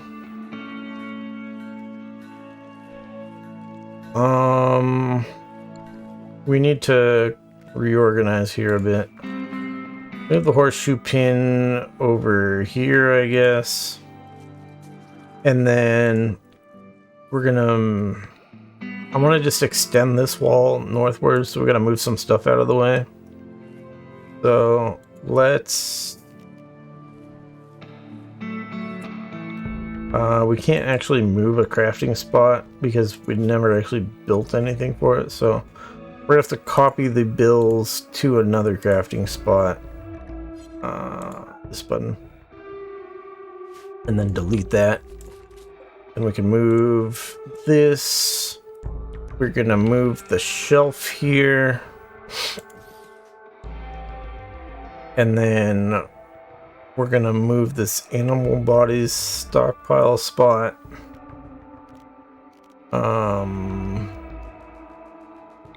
The easiest way to move it a small distance is to expand it. And we'll put it like there. And then we can shrink it to get rid of that stuff. Otherwise, you have to create a new zone and then copy the settings over, and it's just annoying. So, let's do this. How big do I want this? Bigger is not really better when it comes to kitchen. Because really, we want to put in floors and like we want to keep the kitchen clean and stuff. So we want it to be kind of small.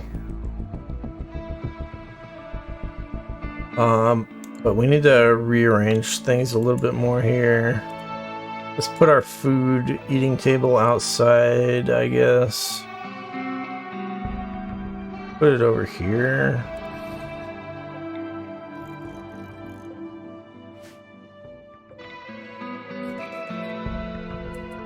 And then we need to just move this a bit so that this is going to be inside. And then we can build more walls here. Or do we want the door there? I think the door there kind of makes sense. So your people will walk a little faster, I think, if they're not walking through the fields of stuff. But doesn't really make that much of a difference. But yeah, we'll just do it this way. We gotta remove this shelf out of here, just somewhere out of the way for the moment, so that we can finish putting down all these walls that we're gonna have here, and then we'll figure out the spacing and stuff afterwards. And we might change this animal body stockpile zone. We're probably going to change that to a shelf as well. Might as well just do that right now. Let's just click a shelf and build copy of shelf. And then we will go here. Sorry, this button, copy settings. Paste settings on the shelf. And then we can delete this animal body zone now. And then we just need this guy to finish moving stuff out of the way so we can finish placing our walls and the doorway. And then we'll have a nice little indoor kitchen, which I think putting wood floors in might be worth it, or we can just put the stone floors in. It'll be pretty small. We can get at least most of it floored, maybe not all of it quite yet. Because I haven't built too many of these bricks yet.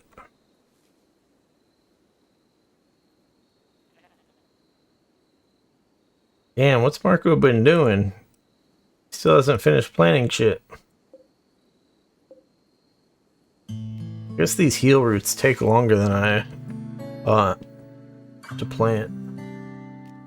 Does it even tell you how long it takes to plant them?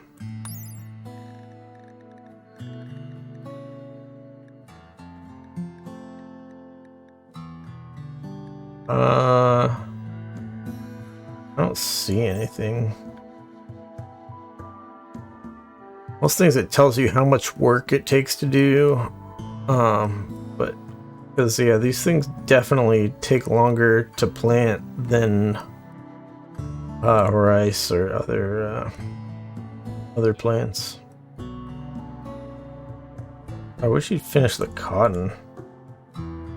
Actually, it doesn't matter too much because we had the eclipse that prevented stuff from growing anyways. So everything's still fairly new over in those spots. And also, with our bedtime being kind of early as far as our schedule goes, Marco will still wake up before the sun is up most likely, and then continue planting.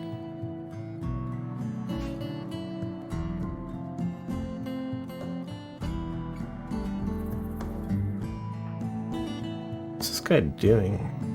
Oh, he's gotta walk around the long way to get the food because stuff's all fucked up. Would have been nice if Rinnick had finished building stuff here so we could organize it better. Alright, so we've got a shelf for animal bodies, we have a shelf for meat, we have a shelf for rice, and we have a shelf for meals.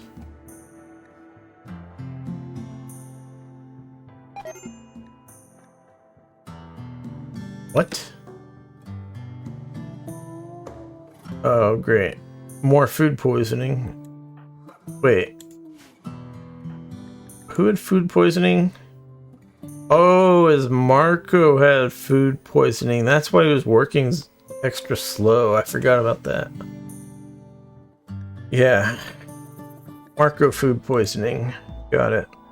That's why he hasn't finished planting stuff. But yeah, now that this guy's got food poisoning, that sucks. Rescue.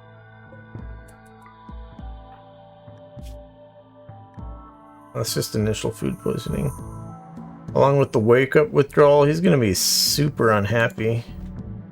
This guy also needs to eat, probably. Oh no, I guess he managed to eat. And then he got food poisoning. That makes sense, yeah. I saw the food here, but he probably had like an extra one in his inventory.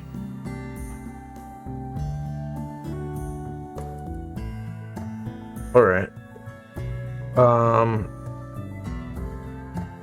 Yeah. I don't know how much the quality deteriorating affects the gun. It makes it sell for less, but I don't know if it actually changes any of the stats.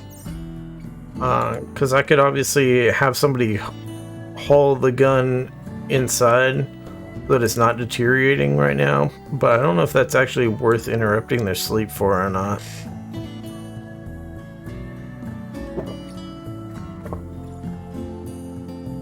So yeah, let's just go till morning here on super speed, and then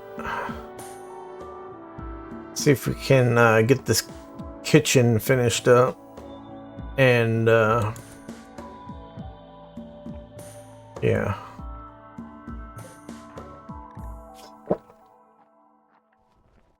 Yeah, this guy's in pain. 54%. So he's got pain from existing injuries. I don't think wake up withdrawal gives you pain. I think it just gives you unhappiness. But the food poisoning causes a lot of pain.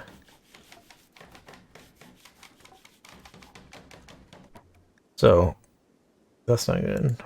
What's Marco got going on? Marco's food poisoning is still really bad. So he's really hungry. Hopefully he finishes eating, and hopefully that doesn't re-food poison him, because we need shit working. We need people working. He's supposed to be making these bows still after he finishes doing all this planting stuff. But see how he works super slow? It's because you go to health manipulation, you see that hurts you. You can also go to information on Marco, and then you go down to plant speed stuff, and you see also here that it ends up being low because of manipulation. Also, the sight hurts you a little bit because he's the one that got his eye crushed. His right eye's crushed. So that also slows him down a little bit on a lot of stuff. So it's very unfortunate.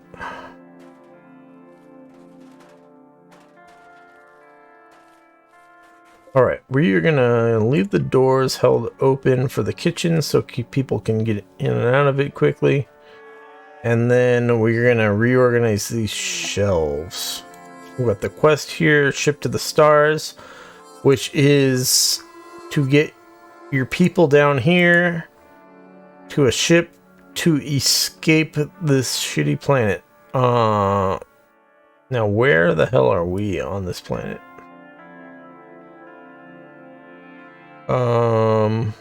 We are somewhere.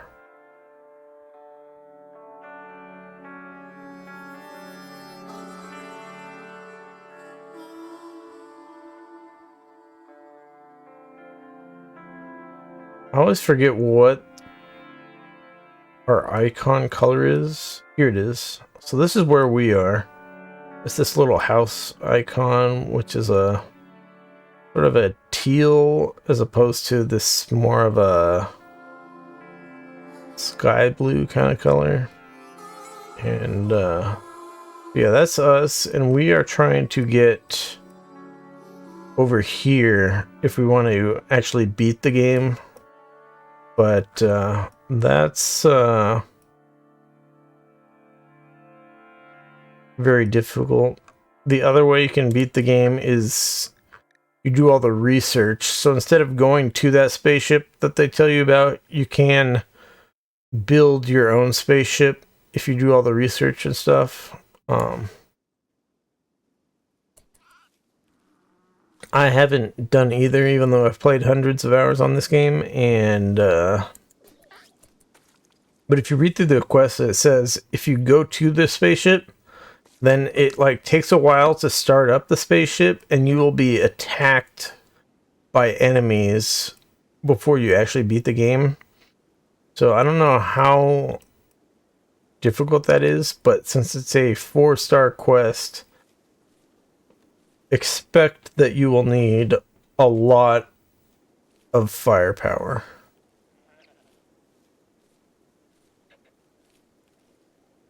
You'll probably need like at least 20 people in your colony, all like decked out with big guns and stuff.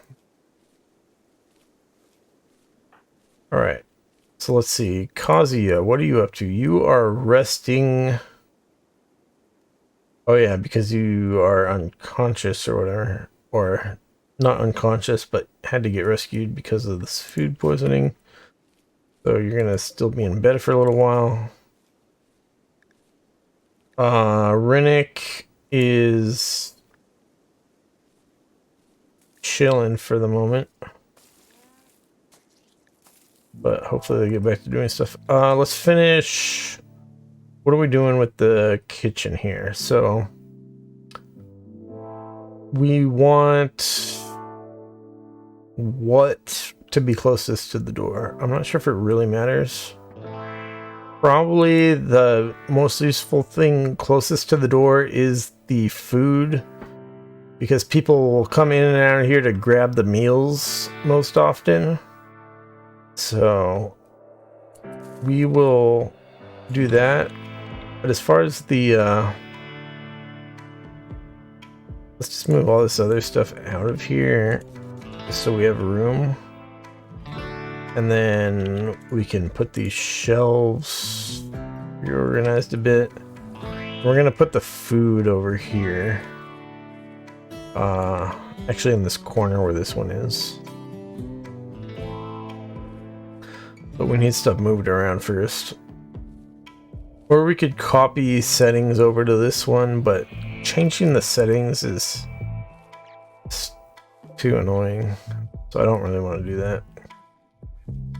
How you doing, Marco? Not that one. Health. Still on major food poisoning. Still working really slowly.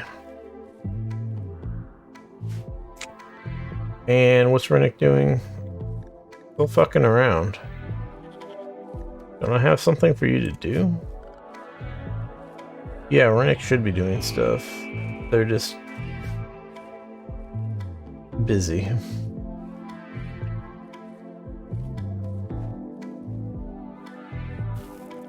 Why are you stacking?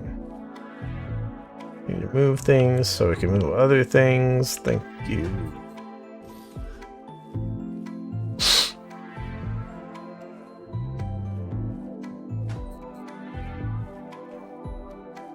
So we're gonna put the butcher table farthest from the entrance because we use that the least, since we're at the point where we're not really doing much hunting anymore. So we'll do that, and then we can move this stool to here. Which one of these is the meat one? Wait, this is the meal shelf? What shelf is this? This is the meat shelf. This is the meal shelf. I don't know how that happened. Got mixed up. Alright, basically we want... Move this shit out of here. Just get all these out of here.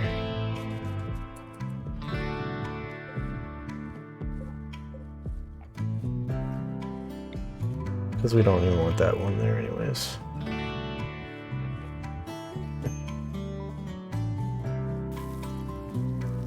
Oh my god, what are you doing?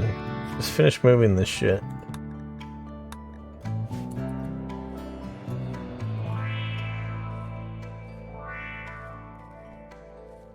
He doesn't think we have the 10 meals because they're not in a storage zone or on a shelf, so that's why he's I could manually right click on these and have them do those, but he's making this too complicated. All right, so this is the meal shelf. That's going to be here. We'll put the cooking spot here, I guess. But where do I want... Is this... Wait, is this the rice shelf?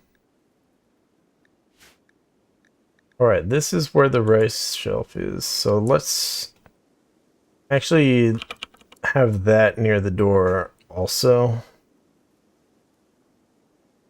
Which will be good for people bringing rice in from the fields. They can come in and out fairly quickly. So we'll be happy with that there. And then we will put the cooking station here. And then we need the corpse station still and the meat station. So the meat station will make more sense here, I'd say. Which one is the meat? This is the corpse one, so this is the meat one. And then corpse one will be down here. All right. That should be pretty good.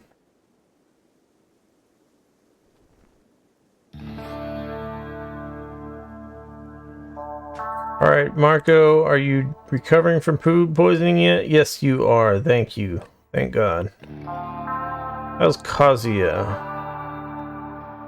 Also, still on major food poisoning. We want Rinnick putting in some floors here. What kind of tiles do we got? We have slate. So we want to put in slate floors all through here, which will take some time and also make the kitchen a little better looking, although nobody's really spending a ton of time in here anyways, so it's not that important. But I think dirt ground is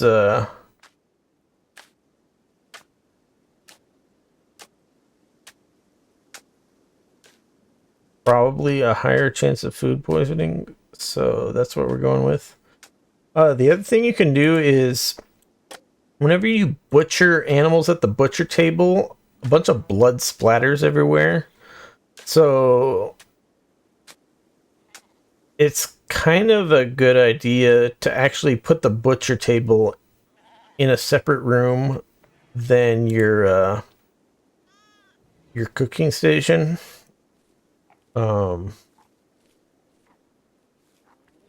But we're not gonna worry about that.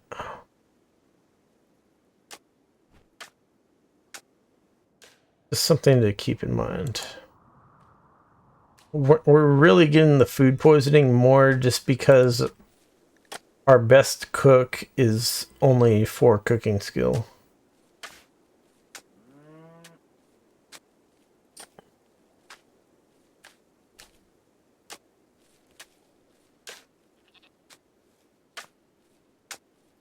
Alright, let's check this. Make sure, is our construction skill going up? It is. So that's good news.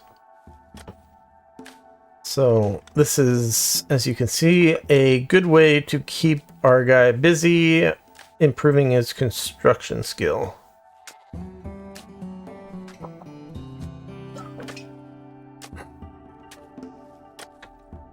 It sucks that he's not interested in construction.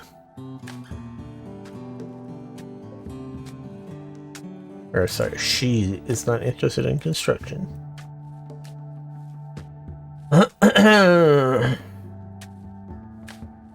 Alright. We're gonna have to get more slate blocks.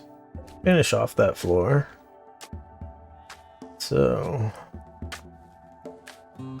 that'll happen at some point. But what's Marco going to actually do here?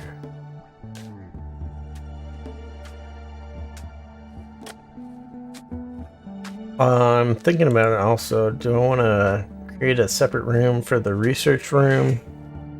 That's something worth considering.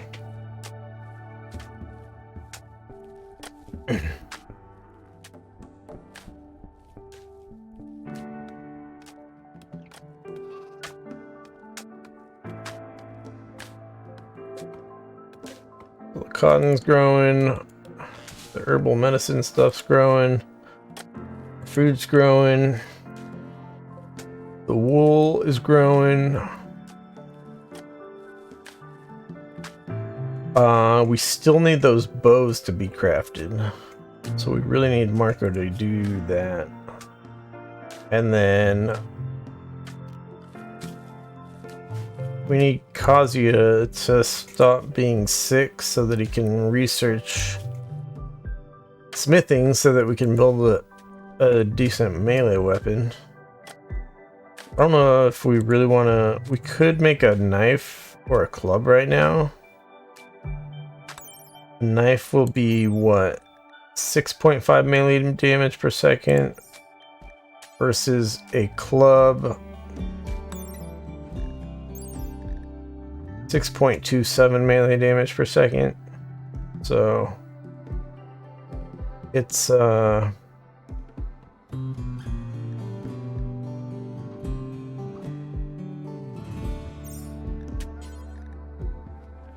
far as I know, a knife is considered... It seems like a more effective weapon. Whoops.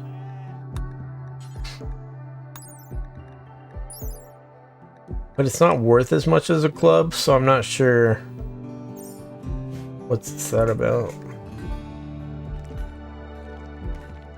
A knife is good at making people bleed. I'm not sure if a club is better for trying to capture people though. Because with a club,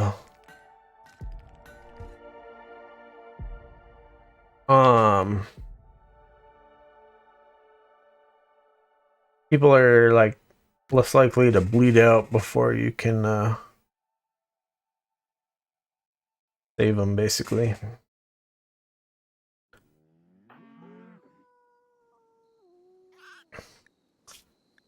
What's this guy doing? Alright, recovering from food poisoning. Still has withdrawal from the wake up addiction and still in a little bit of pain from older injuries, which sucks.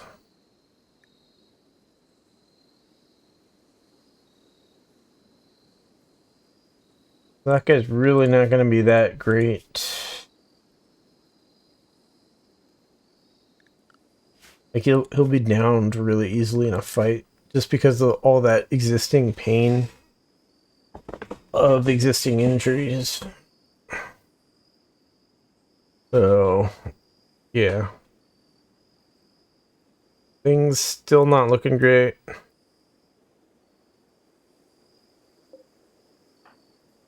We're going to be pretty screwed if we get in another fight with Kazuya still down.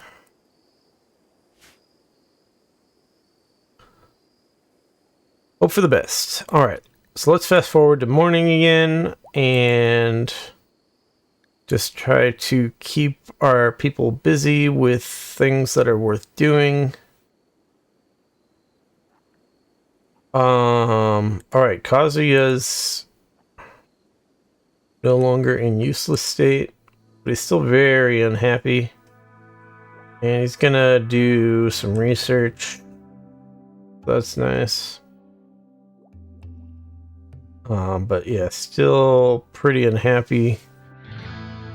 If we put in good floors in this area, that'll increase the beauty of this room, so he'll be less unhappy while he's researching. So that's something that'll take a little bit, but it'll be worth doing. And also it'll help Rennick's construction skill. I think we're gonna do that. Problem is, god damn it, Rennick's got food poisoning now. Are you serious?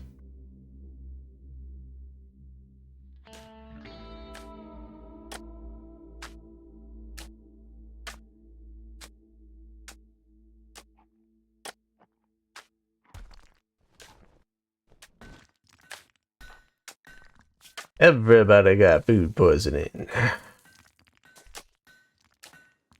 I mean, we're fixing the kitchen situation, but Rennick is now not going to be very great. Hey, the construction's actually getting somewhere, though. The construction skill. I don't know how this is calculated, but it seems like it's going faster than it used to.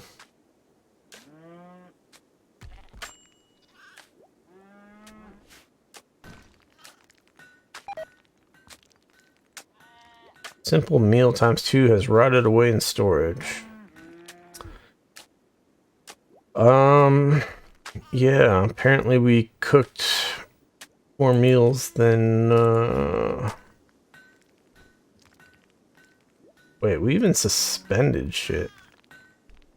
How'd that happen? Oh, maybe that was... They cooked extra meals... They might have cooked extra meals while we were moving stuff around, so we might have had more than 10 meals. But I think what we're gonna do is we're gonna change the amount here. We're gonna just say only cook simple meals while we have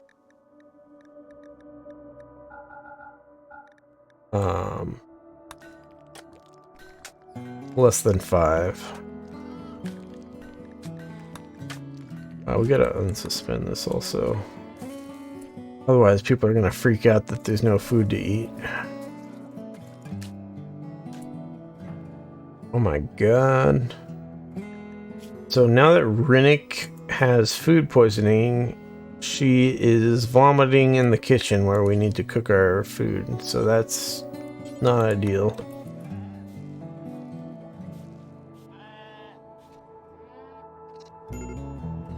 We may have to... Are you serious?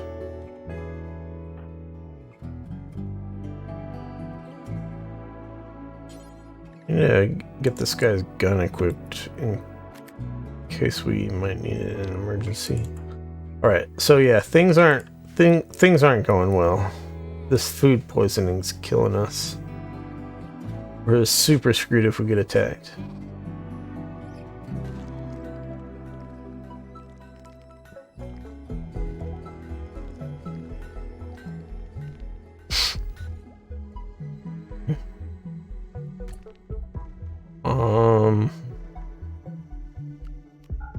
Turn this off. It seems we're essentially out of wood again. We do need Marco to get back at chopping down some more trees, apparently.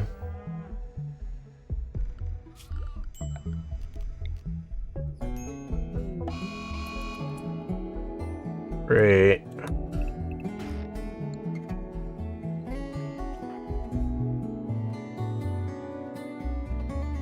What are you doing, Rennick? You cooking? Alright, you're cooking. So this other guy decided to do a bunch of drugs, and he's actually super hungry.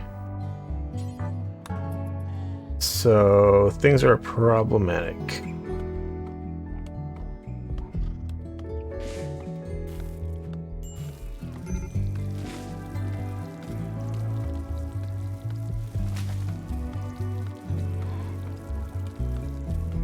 That was definitely my fault as far as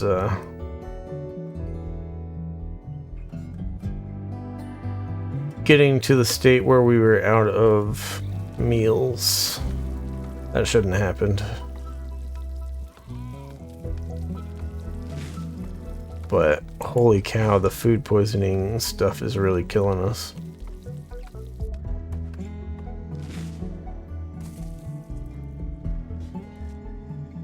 Oh, and then Rennick's gonna eat super slowly because of the food poisoning, which is gonna make them stay unhappy for much longer. It's gonna be terrible. Yeah.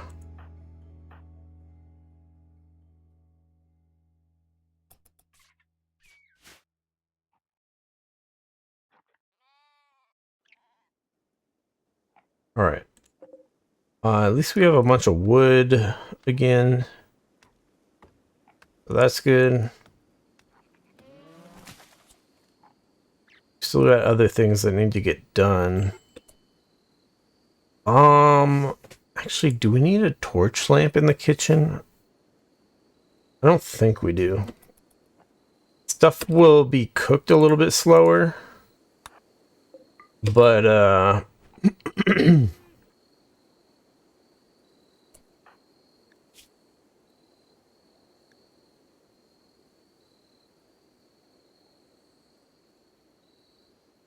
yeah, stuff will be cooked a little bit slower.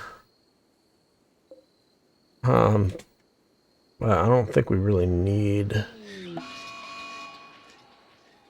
Are you serious? Alright. So we are now under attack by a man-hunting gazelle. Just one.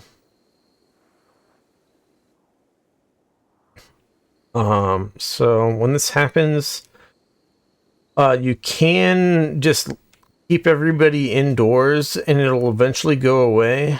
But we need to be able to get to our kitchen here. So we can't really survive without the kitchen.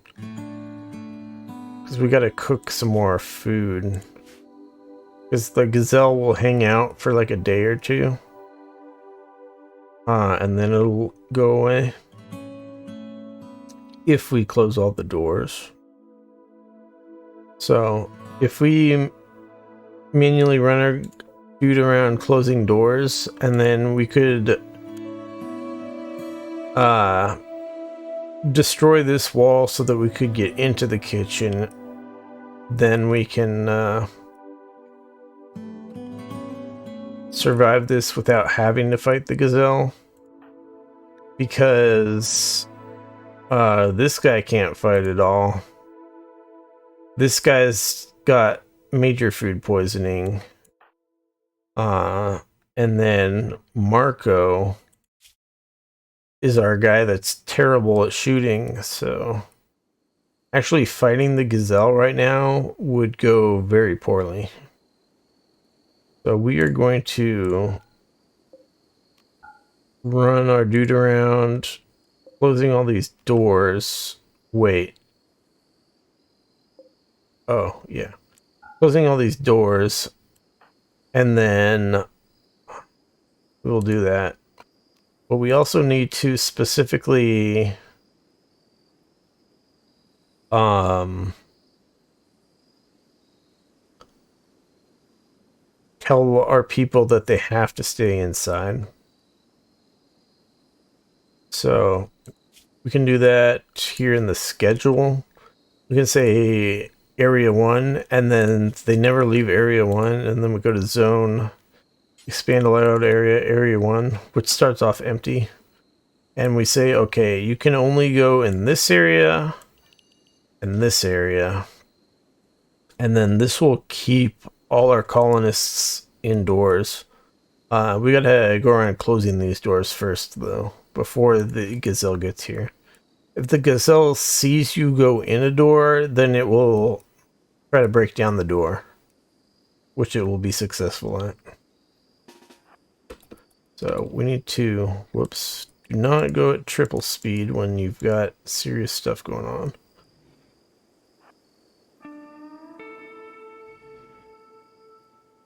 So that should close all the doors. And then now we are safe from the gazelle. We just waited out.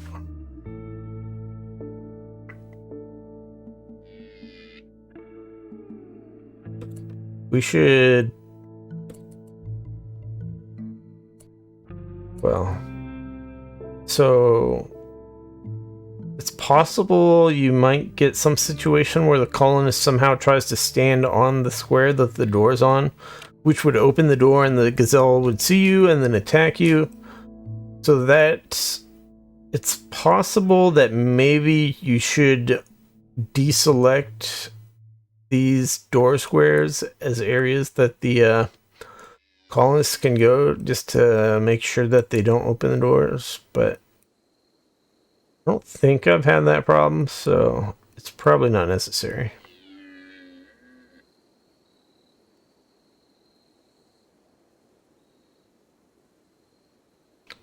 Yeah. Manhunter Gazelle. Running around.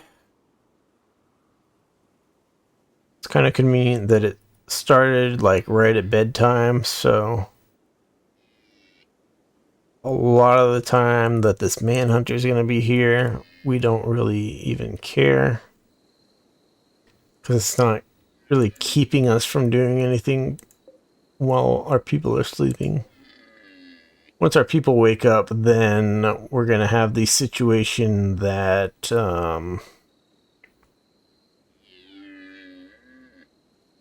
it's not really going to be enough stuff for all our people to do. But since this guy's basically sick and this one's on the recovery from the food poisoning, we're not missing out on too much. It's really Marco that could be doing more stuff. We don't have enough wood inside for Marco to create those bows. So Marco is going to be kind of useless for now.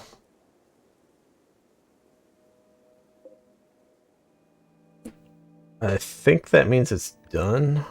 Yeah. The gazelle is no longer trying to kill us, so we are good. We can let people go outside again now. So we don't even need to... We don't even need to break down this wall anymore. So we won't even do that.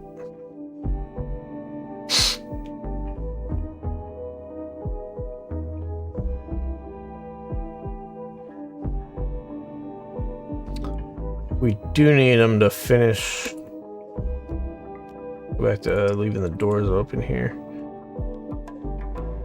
We do need them to finish putting in the floors so that we can like keep the kitchen cleaner though. But we have the blocks for that now at least.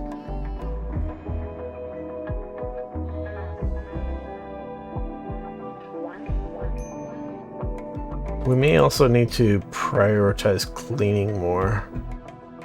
Maybe on this research guy, we'll just make sure that he cleans before doing research.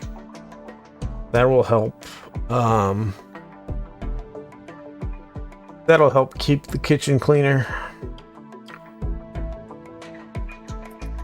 He'll also, well, he's gonna clean every home area stuff. So let's look at the home area.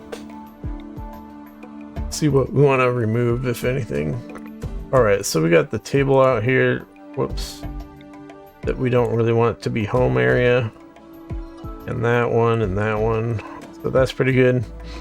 The home area also applies to where they're gonna try to put out fires, if there are fires.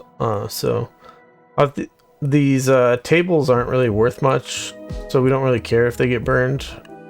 We don't want the fence being burned.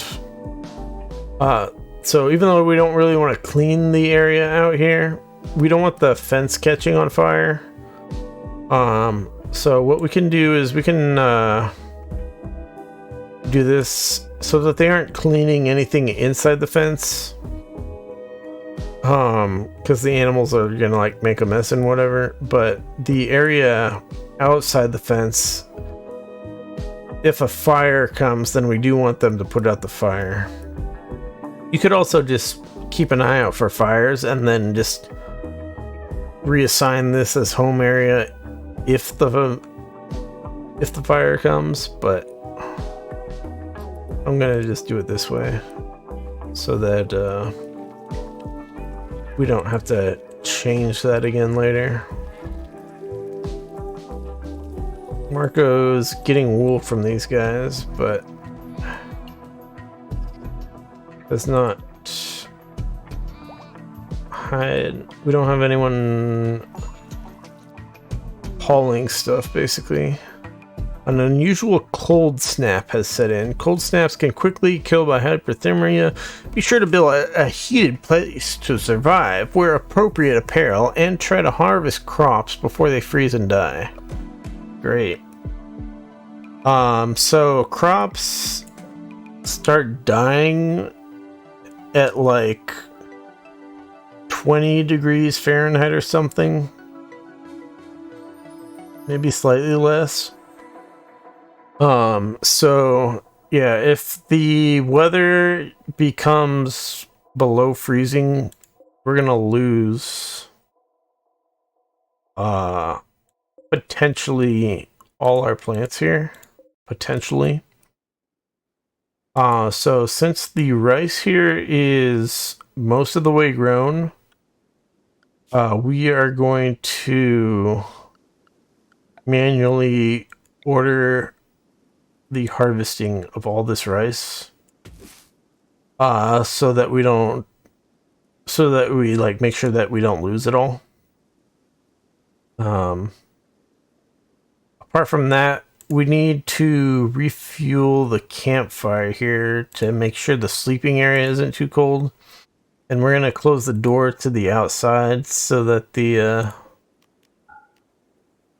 warmth stays in this thing. So we'll see here the temperatures from this cold snap. The temperatures are gonna start dropping dramatically.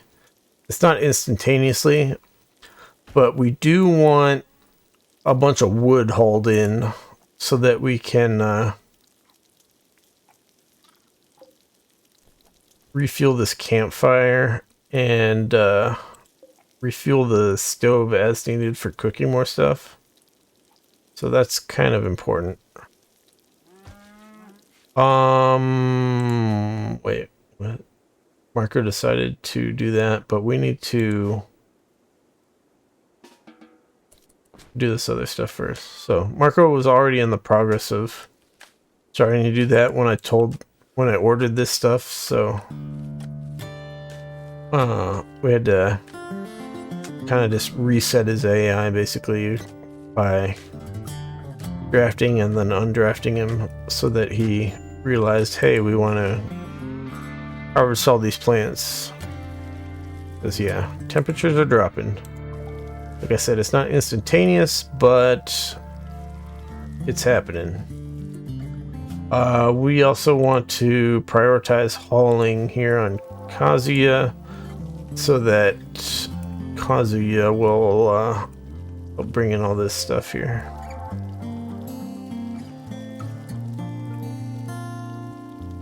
I mean, the temperatures probably aren't going to get so cold that our people can't go outside. Because it's not like we're in a cold area of the map. So it's not going to get like negative 30 degrees or something where people are going to get frostbite for going outside for 2 minutes.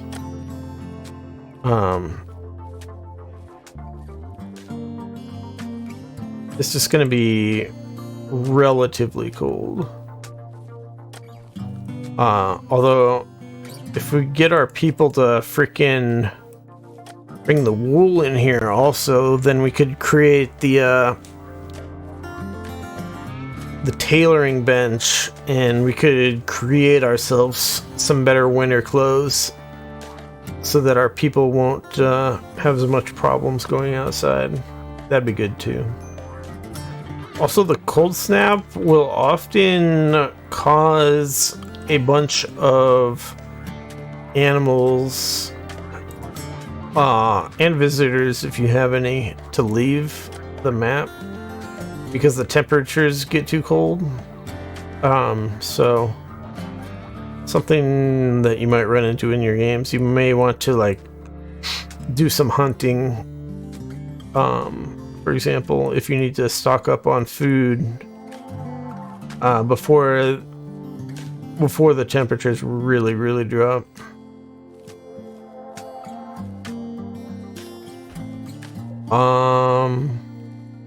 We can leave that open. We don't want this door left open though, because we're gonna generally have people inside, I think, during this cold snap. Cold snap will last like a few days or something.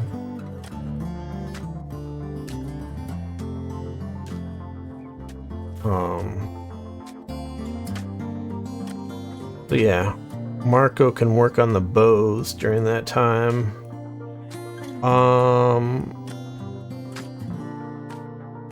And then we can have somebody researching, and I don't know if we'll do something else. You can build a second research bench and have 2 people researching at the same time. So maybe that's what I'll do. We'll see how bad things get. As you can see here, the temperatures have now dropped to freezing, so our stuff has stopped growing right now. If it gets much colder, then the plants will actually start dying. So, Marco is playing horseshoes because they're bored, they need more recreation, but hopefully they get back to work real soon.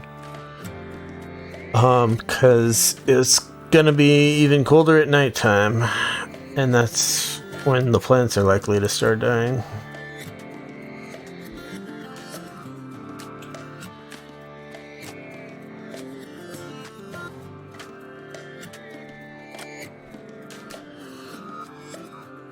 So normally harvesting when the plant is fully grown will have priority over planting new plants. But when you tell it manually to harvest something that isn't fully grown yet, then then they prioritize planting new plants before harvesting the partially grown plant. So it's kind of weird how that works. Kind of makes sense.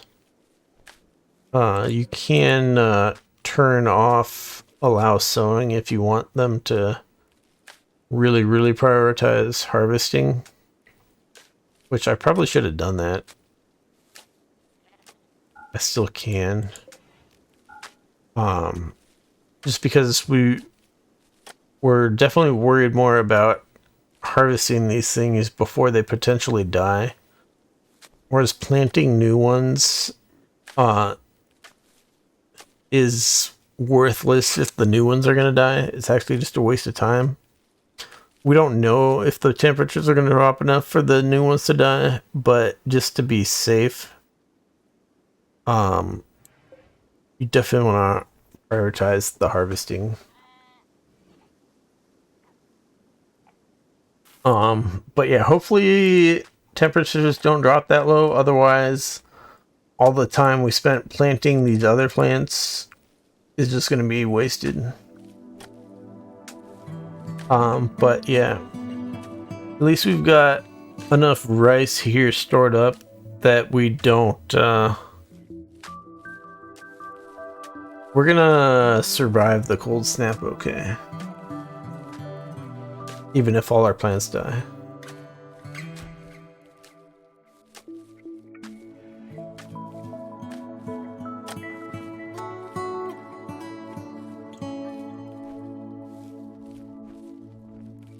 Alright, finally done building the floors in here, it looks like. Like I said earlier, we can also build floors in this room.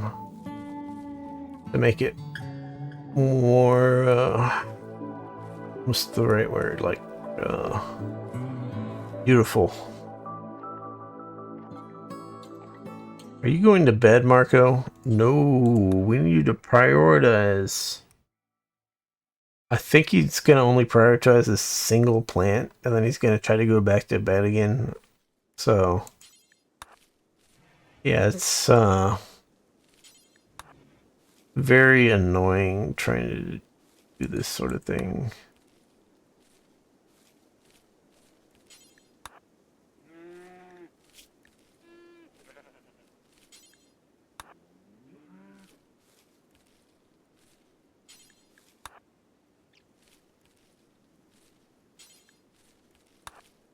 Fine if our rice that is harvested stays on the ground, because frozen food doesn't go bad, but well, it'll still deteriorate from outdoors, but it won't rot. But normally rice doesn't rot for like 15 days or something, so it doesn't really matter, but it's primarily meat that you have to worry about rotting.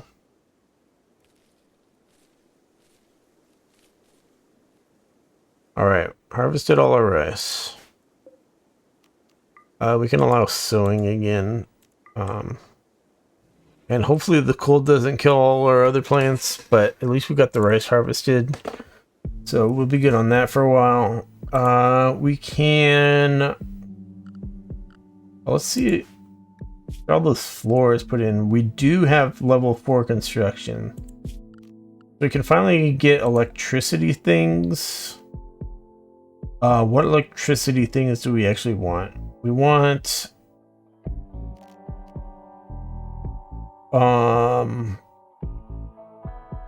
let's see. Electric stove and electric tailor bench would be helpful. We don't have a lot of options just yet. We could also put a lamp, and we could put a heater in here. So yeah, we can get a few things. Question is, where do we put the generator? The generator is pretty ugly, and we don't really want it in a place that's going to cause extra problems with its ugliness. We could just put it in a corner here. The way I've built things isn't particularly great for expansion. Alright, cotton plant died because of cold. Rice plant has died because of cold. So yeah, it's down at 13 degrees or so that plants are dying.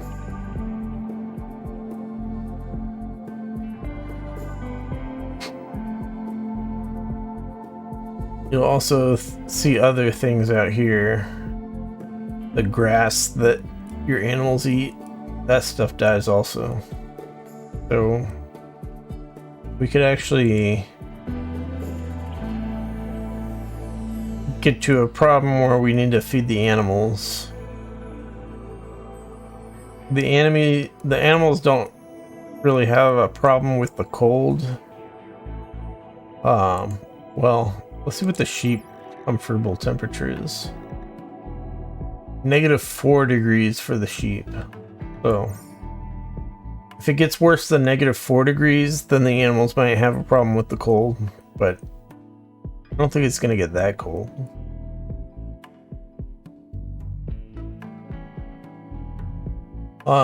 But yeah, we need a generator so that we can use electricity to do some stuff.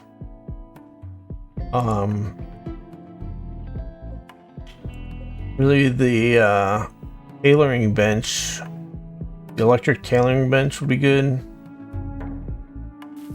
so that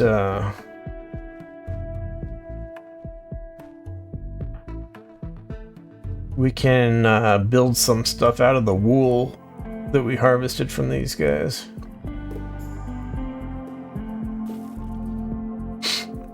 Damn, it's 8 degrees outside. We're losing more and more plants. It looks like none of these heal roots have died yet. So maybe they are more resistant to cold than other plants. As we see, like, the cotton is dying very quickly. I don't know how much rice we have, because Marco hadn't replanted a lot of it, but you can see we're definitely losing rice also. And since these cold snaps usually last a few days, we are probably going to we're probably going to end up losing all the cotton and all the rice plants here.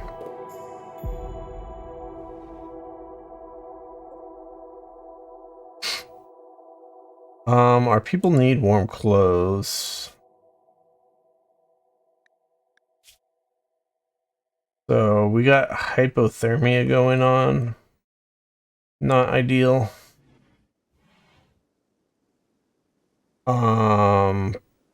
Yeah, it's cold. I think we're gonna just say fuck it, and we are going to, let me pause here.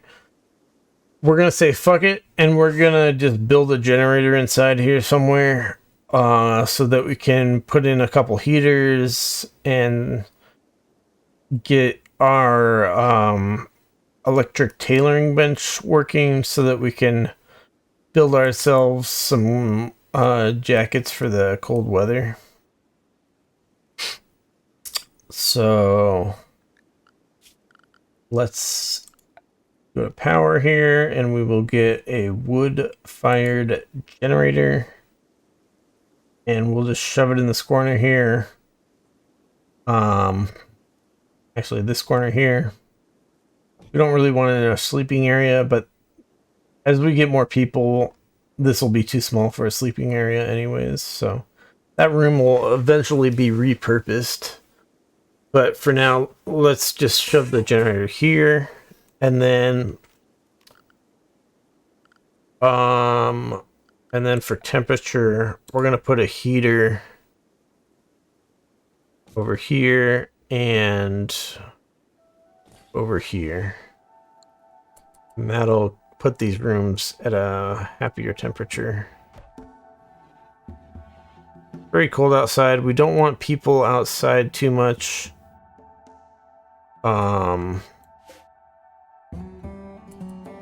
What are you doing? You're playing horseshoes when it's this cold out? Are you serious? We could move the horseshoes inside if we want. That reminds me, we still need to put a chess table down. This will help entertain people a little bit.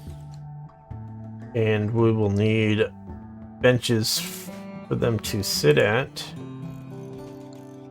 So a couple people can play chess at a time.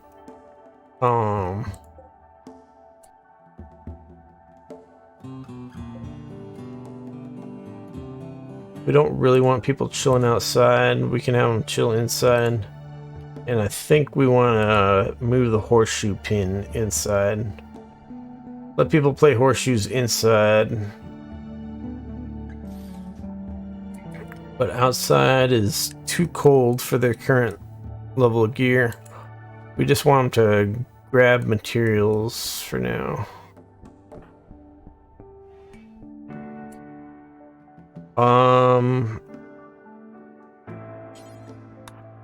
We'll have Marco help haul this stuff in. And then we need to actually create that electric tailor bench.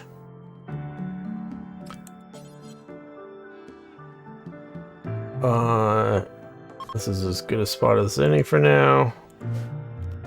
And we'll build a stool there. But we really need to get the generator going. Which guys are constructor? Rick. Really need to build this generator, bud.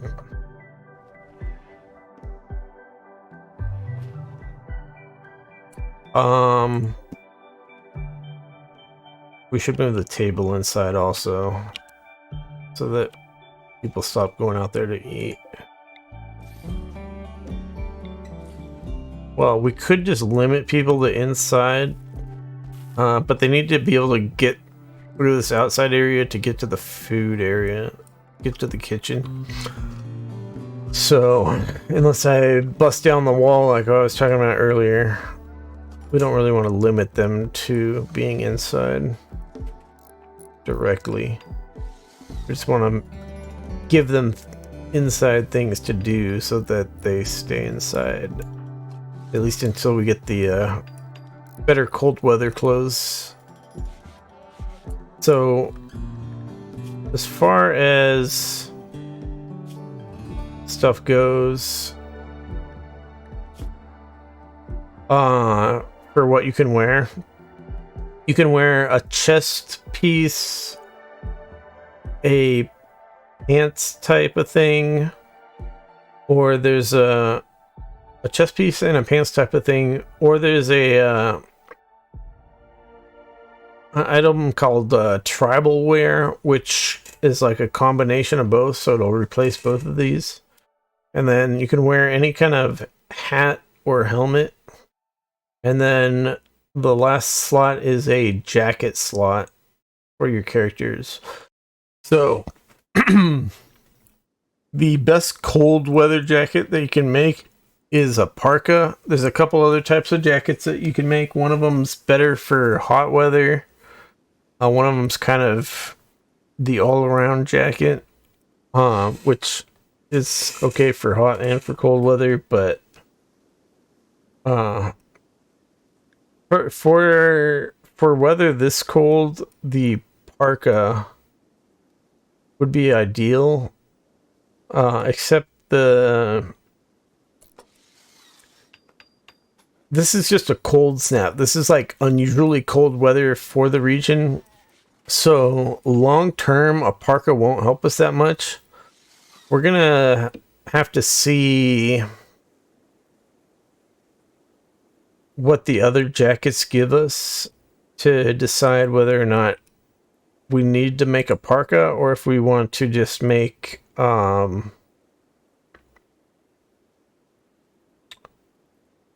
other jackets. Oh, also, our people are wearing these steel helmets. The cloth toque, that's a beanie, basically. If our people's wearing beanies instead of the steel helmets, that will also help them resist the cold a little bit better. So if you look here in the details of the toque, you see insulation cold. This makes your people tolerate an extra 16.2 degrees of cold compared to the steel simple helmet is only 0.8 degrees of cold. So you get way more out of wearing those instead of the simple helmets. Your people just automatically wear the simple helmets just because of better defensiveness for combat. But in a situation like this, you may want to either manually tell each person to equip the toque, or you can just change the outfit stuff. So what we would go for here is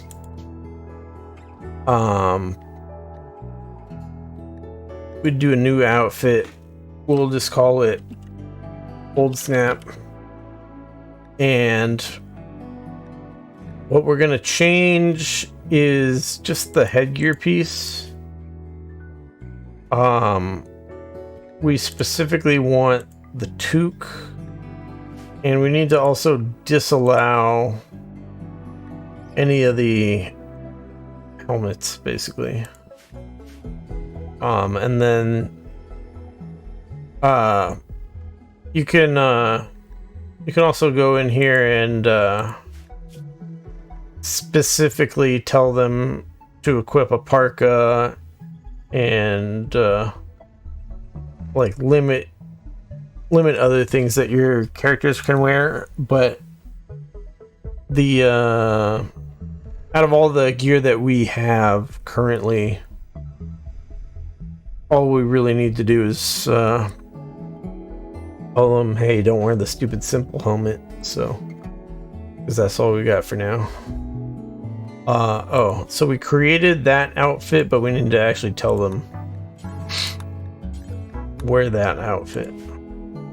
So now they'll go change to the beanie in a minute when they get a moment. See, we got the beanies down. Kazuyo put on a beanie in a second. So that helps reduce the comfortable temperature for that person. So it's where is it at? So now this person's minimum comfortable temperature with pants, a t-shirt, and the beanie is 31 degrees. So if we add a jacket to that, then they will be comfortable outdoors in these temperatures and won't be generating hypothermia. And also your characters can get frostbite if they're outside too long in very cold temperatures, and literally they will lose fingers and toes, which is very unfortunate. So we want to avoid that.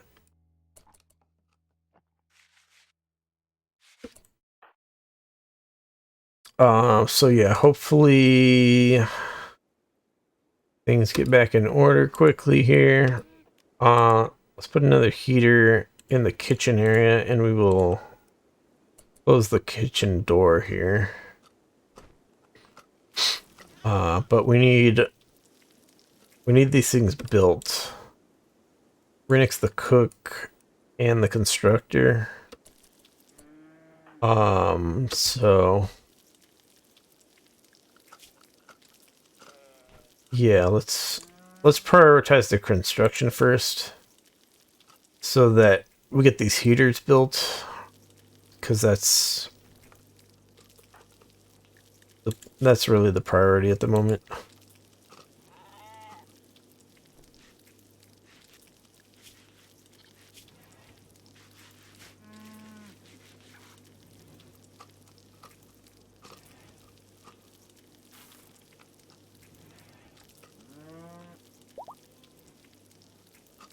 I kind of want extra shelving for more rice,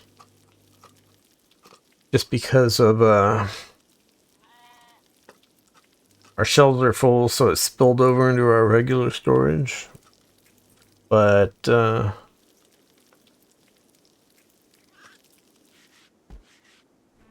it's really just because we're growing too much rice at once compared to how much we eat. So even if we had more shelves for rice, those would still get filled up at the rate that we were growing rice anyways. So it sort of doesn't matter.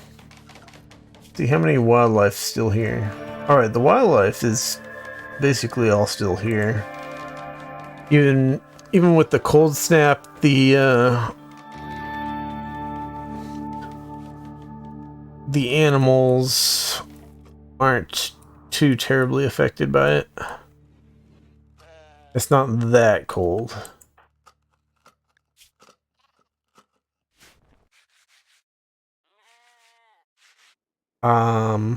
Yeah. I really hope this guy doesn't, like, do a sad wander type of thing again, and then wanders around outside in the cold and then gets frostbite or something stupid like that. That'd really suck. Alright, Marco's almost done with bow number 1. What's Rennick doing? Rennick's doing stuff.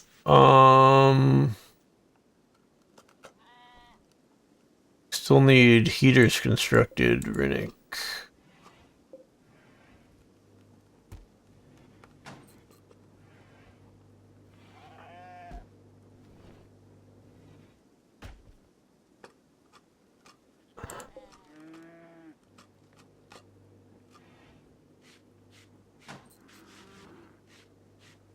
Heaters constructed, Rennick.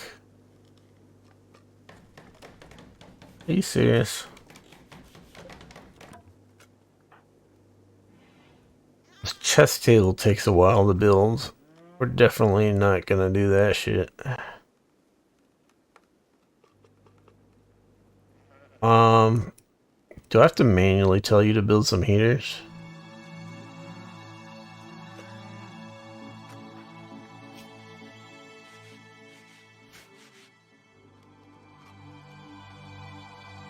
And people unhappy.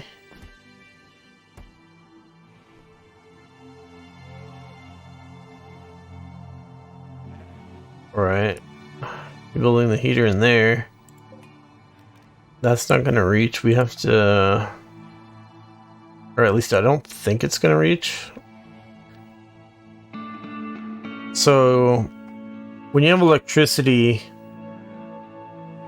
It'll just sort of jump a certain distance for like short kind of wires to things to power it.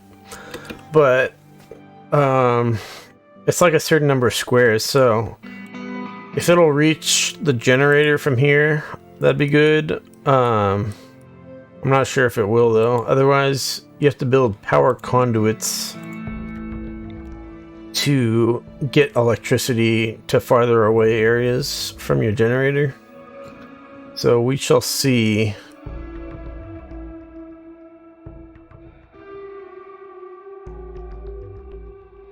I just noticed we're, like, out of wood. Oh, this is why, because we built a couple extra things that need wood. Oh, and also the bow. Marco might have to go get more wood. But really, we want to build the jacket. We need to build a jacket so people can go outside safely. So, our jacket options are jacket, duster, or parka. So parka is the extreme cold weather one, which you'll see here. It mega insulates from the cold. Isn't too good in anything else, but you are very good for the cold until it gets down to like -50. Then you have to really min-max things. But parkas are great in general for the cold, but the other jackets still do things that may make them the better all-around choice. So that's what I'm looking at here. Is the duster jacket's better for hot weather, and then the jacket is more of an all-around jacket. So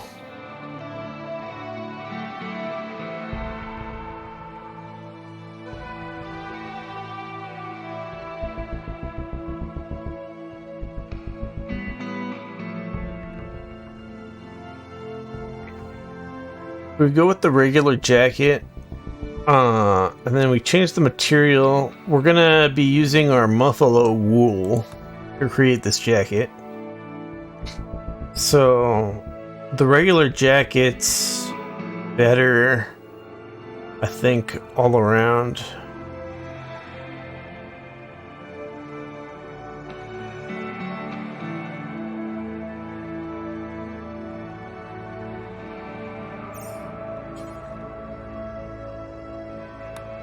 Whoops, that's not what I want.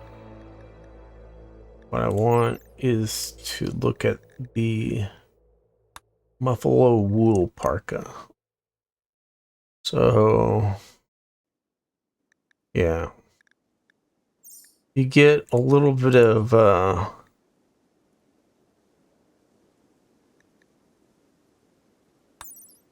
heat insulation also if you make a jacket, because we could get like a heat wave, which is essentially the opposite of a cold snap in this game, and the heat wave will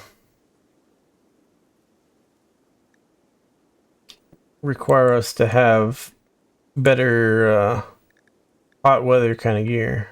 So a jacket may be enough for that, or we might actually want a duster jacket, because we don't need that much more cold resistance. And then, so yeah, let's do a buffalo wool duster. That's what we'll do.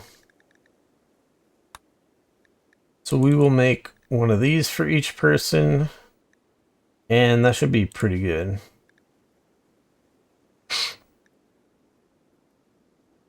I forgot, we want to make sure we specify what material we're making this out of, otherwise they will just kind of randomly pick one. As long as you have the required amount. So we don't want them accidentally making it out of sheep's wool instead of buffalo wool, for example. The sheep's wool is... Let's look at the sheep's wool actually. For just, what does that do for us? So buffalo wool is 30.2 cold insulation, 18.4 heat insulation. Sheep's wool is a little less good at cold insulation.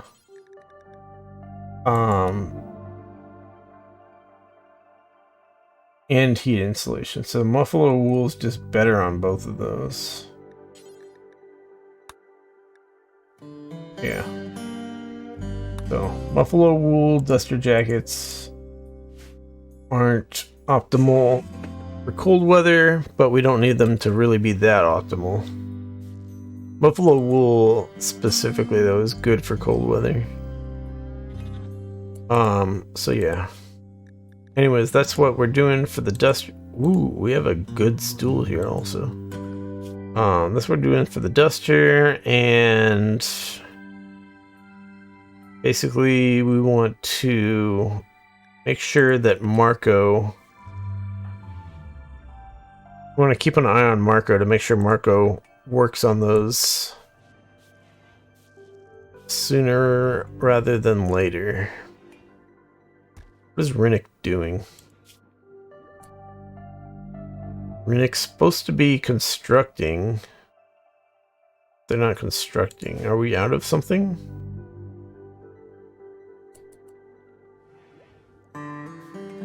Wait, don't tell me the heaters require a higher level construction skill that I don't have yet. Where is it? Temperature, heaters. Oh, great. Requires level 5 construction. We can't even make a heater yet.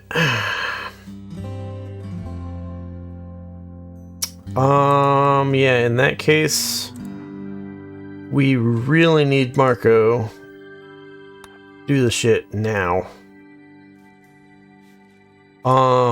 Meanwhile, we can have Rinnick build these floors out. We can do that.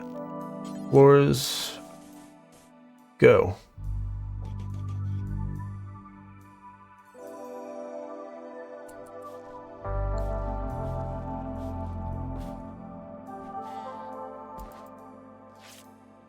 Not that it's a bad thing that they were cleaning, but we want these heaters so that people stop complaining about sleeping in the cold, so that they can work at full temperature. That kind of stuff.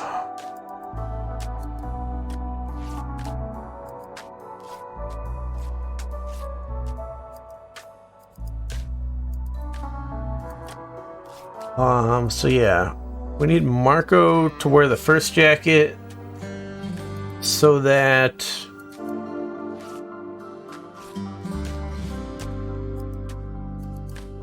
well,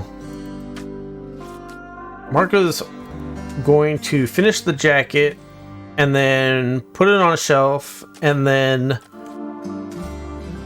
Marco may or may not instantly equip the jacket. I'm not sure. Somebody else might run over and equip the jacket, is possible. So we'll see how it turns out. We finished a bow, right? Prisoner of war. Transport pod. If she survives, she will be added. She's an enemy. You can capture her for recruitment or slavery purposes. Yay. We need to... Why is this door open?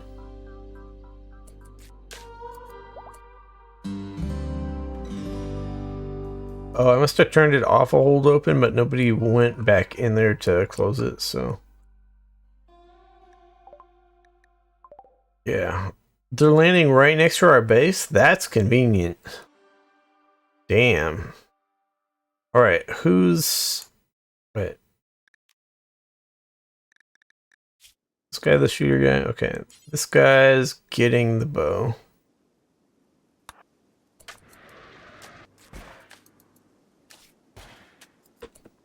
And then...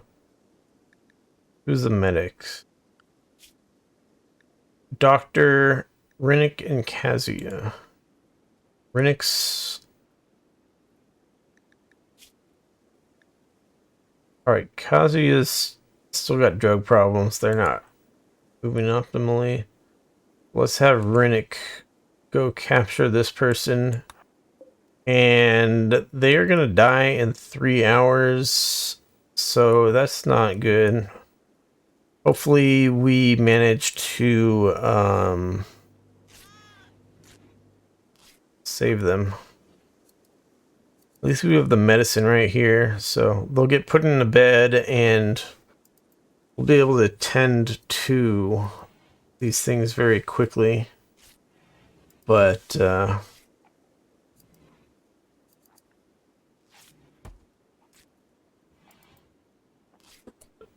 you serious, dude? End to that prisoner.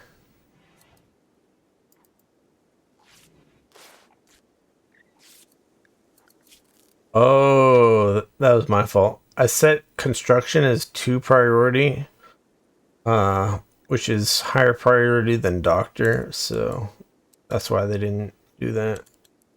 We gotta change these other priorities so that that doesn't happen. Alright. Things are back on track. This person's losing a lot of blood, but we are getting that fixed up.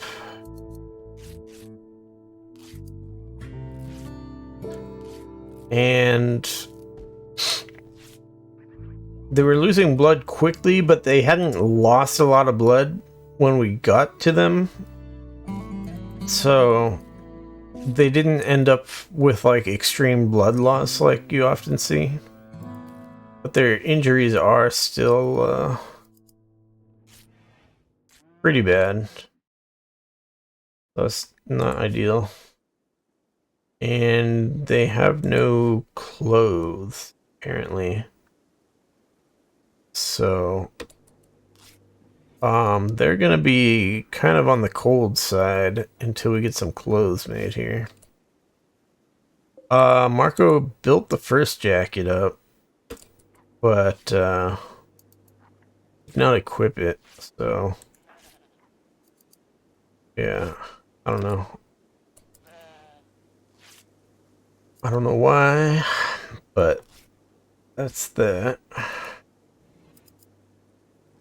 Let's see. Rennick's been working on the floors, and how's that going for construction skill?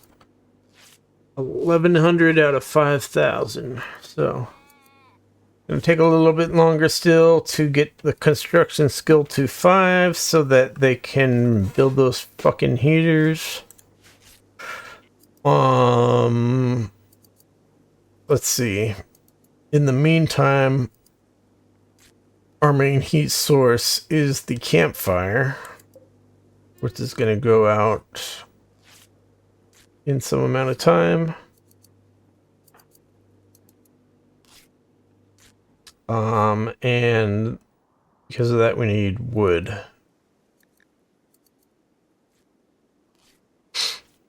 So let's chop down some wood around here. And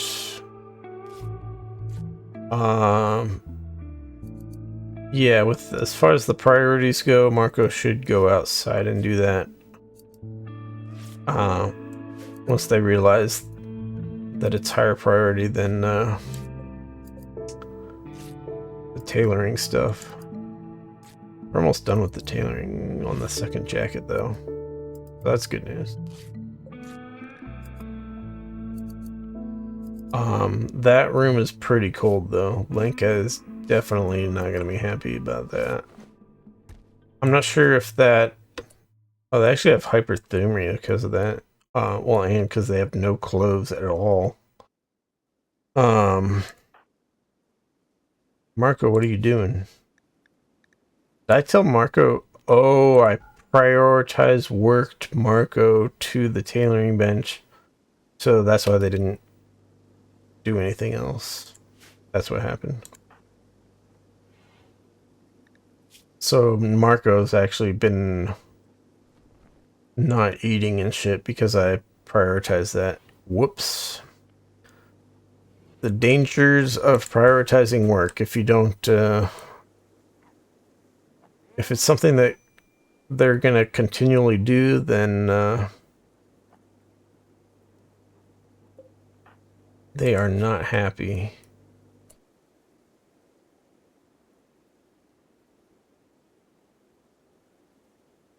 All right. So Marco's got a jacket. Marco is going to chop down some trees. And then we will have enough wood for keeping the campfire up. And yeah. Primarily keeping the campfire up. You could even go back to cooking meals on the campfire, but I don't think that's really helpful. You could also put a campfire in the prisoner room to keep them warm, because hypothermia leads to frostbite, and that's more injuries that we have to take care of. And also we want to set this to recruit the prisoner. So yeah, we don't want the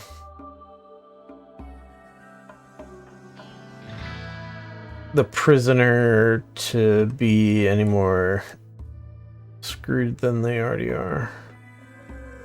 Was it Rick as our constructor, I think? We need the wood. Marco, I'm gonna have to ask you to go cut down some trees so that we have the wood to build a fire so that our prisoner survives. And more plants are dying. Sweet.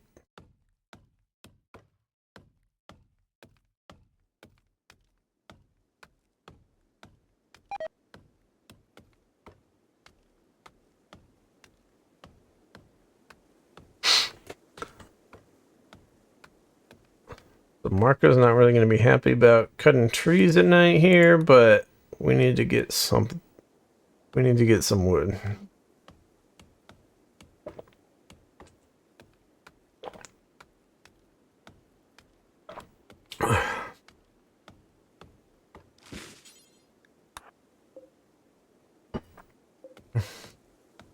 So I'm getting a bit of extra so that we can finish the chess table stuff also. We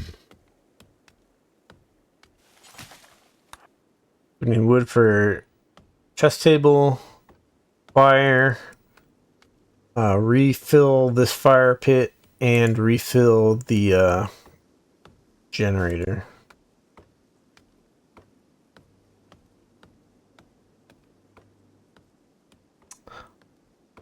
So I'm gonna just gather enough out here that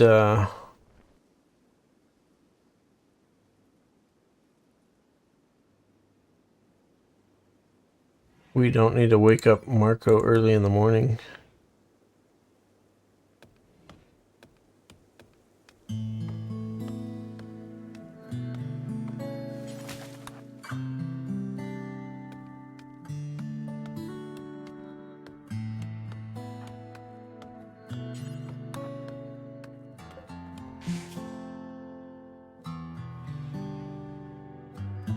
Alright, we're building the fire.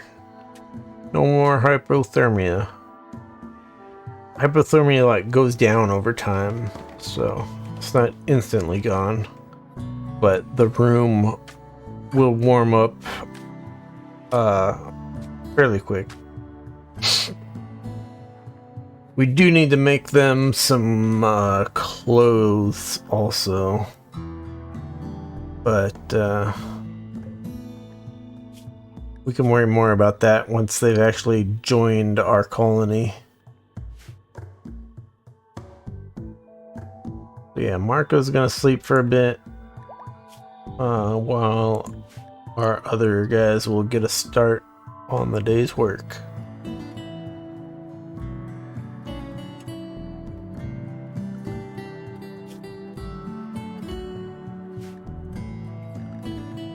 So yeah, we can fast forward a bit. Cold snap's still going, as you saw, more plants.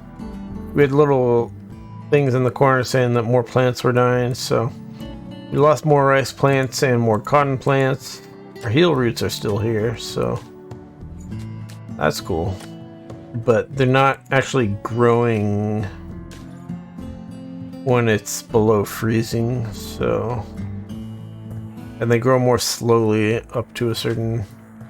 when it's like near freezing, so... Alright, now they're growing at full speed. Cold snap is over. Thank you! It's not like the cold snap is instantly gone per se. The temperatures are still warming up a bit. But today's gonna be a nice day, basically. We can even turn off the thing so they don't put more fuel on that fire, since we don't really need that anymore. And we can do... Let's see. What else do we want? Just hauling wood here. We're gonna have enough wood to build the chess table. How are we doing on your construction skills? Just whacking away at it. I feel like you get faster experience as you get to higher levels. I don't know that that's true, but it seems that way. Because even though earlier we only needed a few thousand experience, it seemed like it took forever. But now it feels like it's going a lot faster. Maybe that's just because we're doing a lot more things that are higher work required instead of very quick things like a wooden stool, which only takes 2 seconds.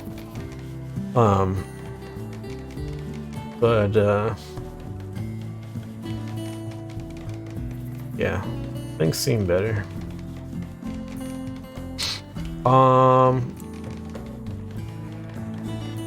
Where's Marco? Okay. So, trying to see this. Alright, so we need to make one more jacket for our people. And then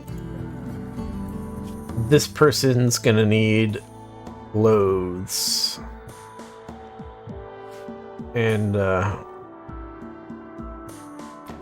yeah. They should end up joining us. Oh, also, we need to get the Marco back at this stuff. Wait, what's the priority on this? I feel like Marco should be already planting stuff up there. Yeah, okay.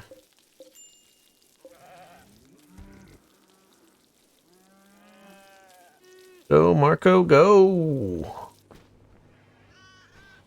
Alright, it's already up in the 60s. So yeah. The cold snap is definitely past. Marco's still gotta make the other bow for Rinnick.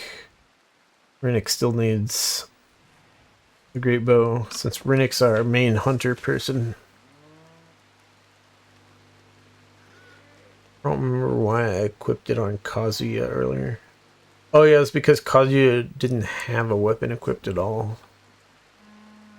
Whenever somebody like goes unconscious, they drop their weapon on the ground.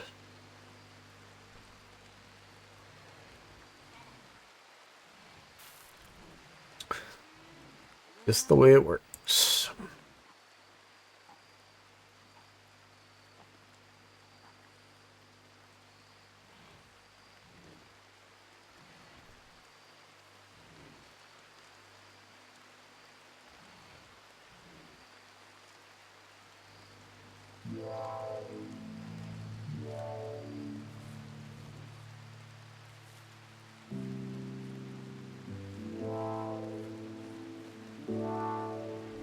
Yeah, she better not be unhappy because she's hot.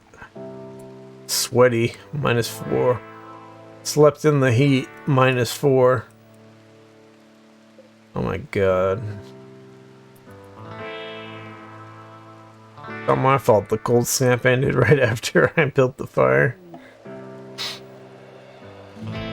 Alright, we got Son of Rinnick is here. It's really weird that I don't know what the actual story is where you're crash landing on this planet, but you already have relatives on this planet.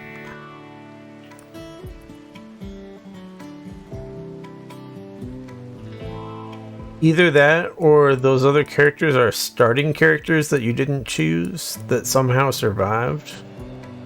I'm not really sure.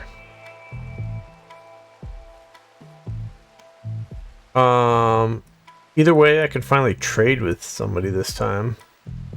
But the last time I couldn't trade because the only person that can trade on my team was like wandering in sadness or whatever it was.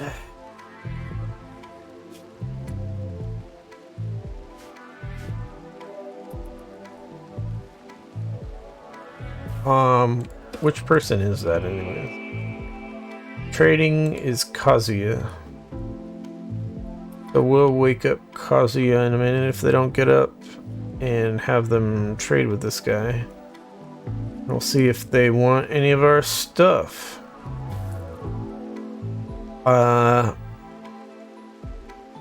Generally you can at least sell these breach axes.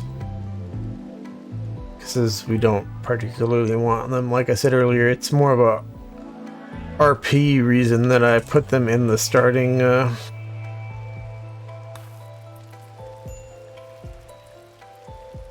starting gear. Your negotiator Kazuya cannot talk properly because of poor health. This will affect trade prices. Great.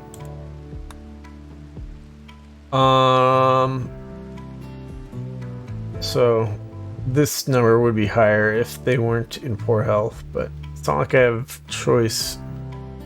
I want to just get rid of these drugs so that the drug addict doesn't try go juice next. And then we don't want to get rid of the simple helmets because the cold snap's over. We want to actually equip those simple helmets again. We could potentially sell the toques, the beanie caps that we have, but it's not like this person has a lot that we want anyways. So we'll just sell these so that we get a little gold out of it. We could also sell some survival meals to get a little bit more money, but we'll just be happy with that for now.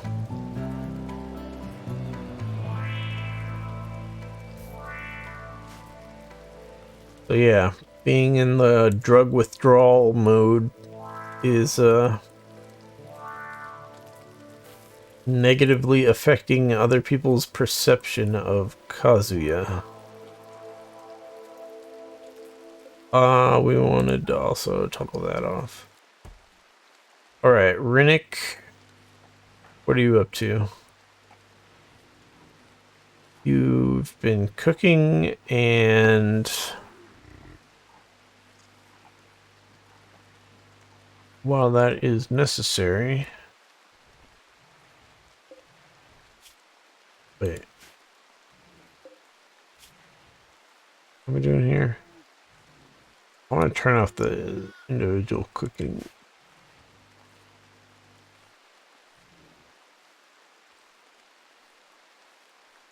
Yeah. So we need Rinnik to get back to constructing things.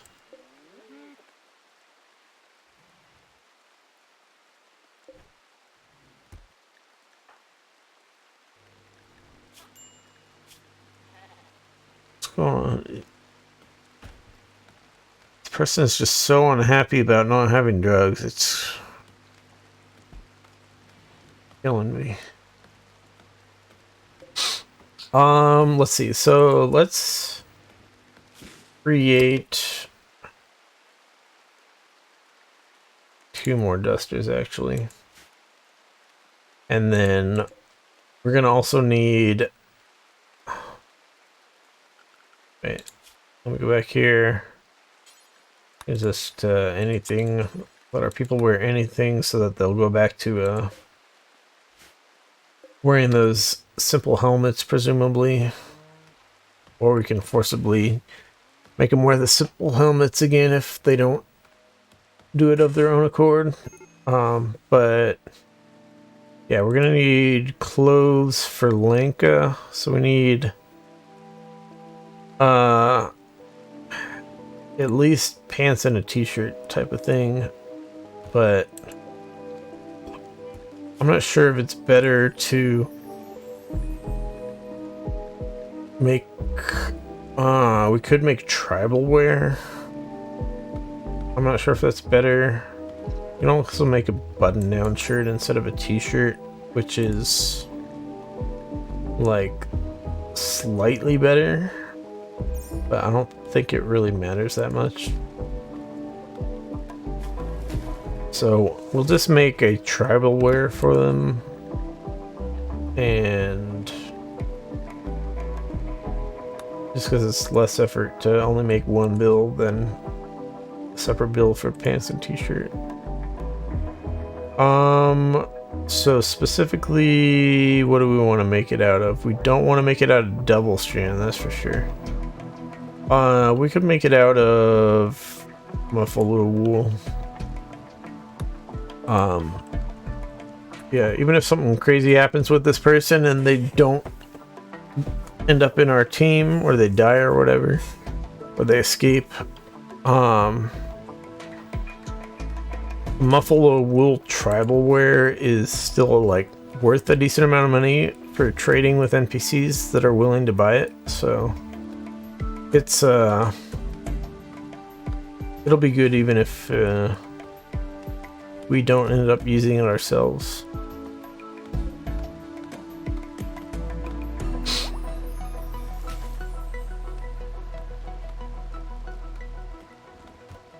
You can also like create like a storage area over here to specifically drop certain piece of clothing in it so that the prisoner can put on the clothing.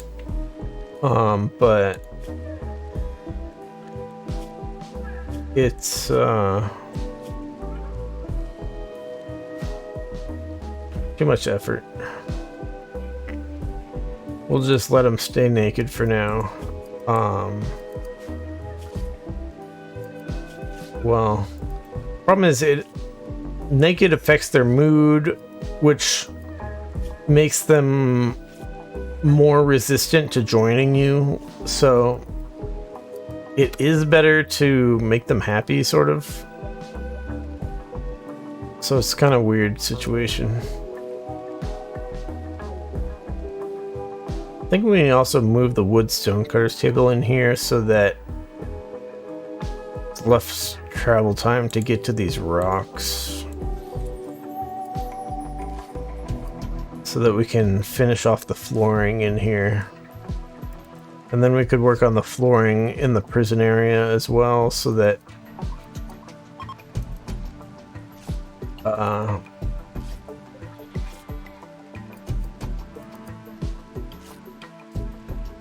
so that the prisoner is happier.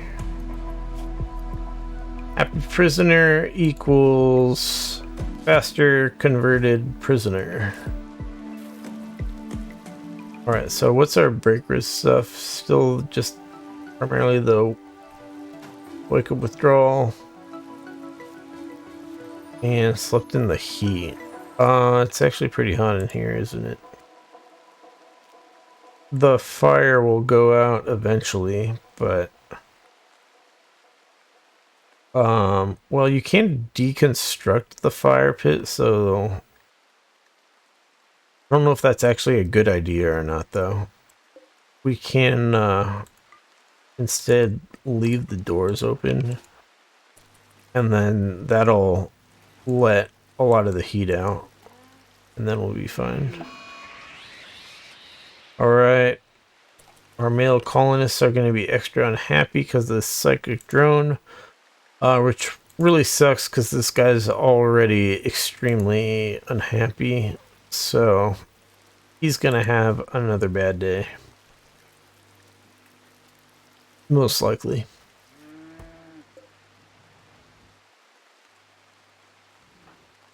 Alright, what are you doing here?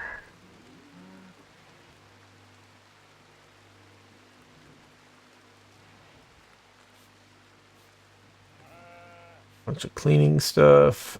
Trying to think, what do we want to make sure people are doing right now to be productive? Marco's got a bow to finish and also some clothing stuff to finish. Marco's busy. Our plants are all growing, so that's progressing as expected. Rennick's working on stones. Actually, I want to specifically, instead of taking the stones to the stockpile, we'll just drop them on the floor. And she dropped them on the floor, but instantly picked them up to work on these things because construction's a higher priority than making more stones. If this stuff wasn't in need of those stones, then the bricks would be dropped on the floor, and then she'd go grab another block, make bricks, and then the brick stack would like pile up until somebody hauled it over to the stockpile zone. Because the hauling is... Actually, the hauling's higher priority than the craft, so she was actually going to haul it to this area anyway, so that wasn't what we intended either. We want to decrease the priority here, so we get these, I'm going to get rid of these chunks, get them all cut into bricks. So yeah. That's what we're going for at the moment.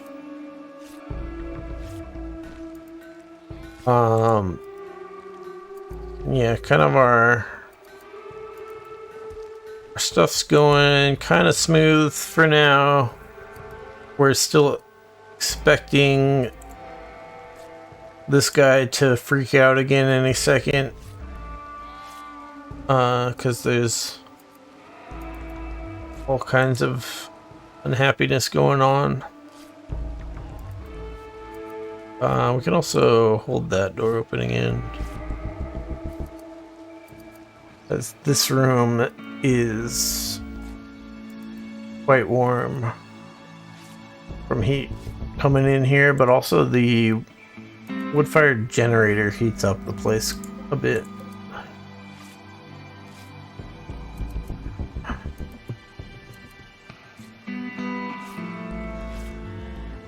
So, leaving the door open will cool the room down a little bit.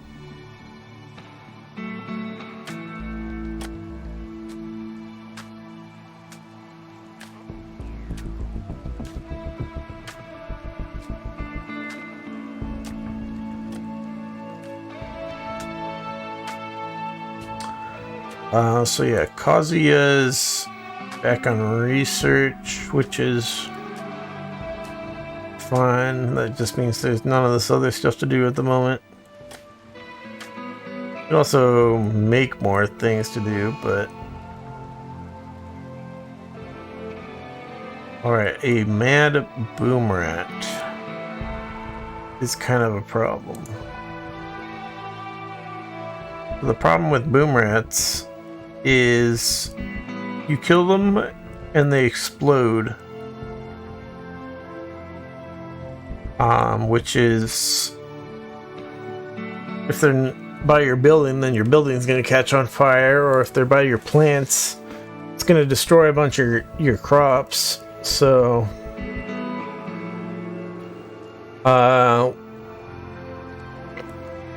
we can try to kill the boom rat, or we can hide indoors like we did earlier against the maddened gazelle.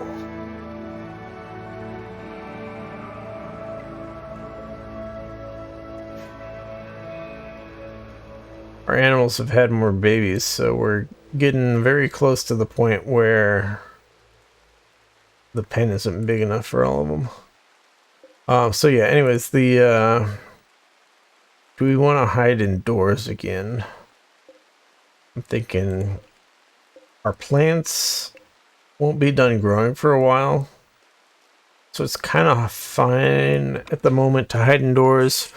We still have research we can do. We still have Marco can create things, and we still have Rinnick can cut blocks to do all this flooring stuff. So I think we're just gonna hide indoors again. That should be fine. We need to just make sure all these doors get closed so that we are safe.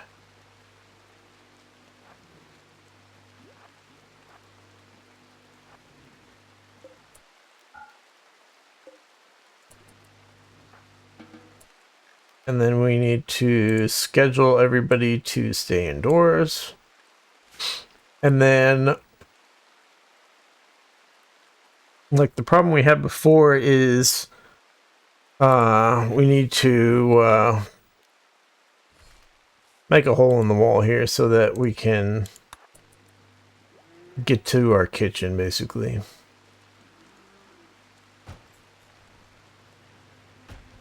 Also, our place is running a bit hot with the doors closed now, so I think we're just gonna straight up deconstruct the campfire so it stops making the room too uncomfortably hot. So that should be better.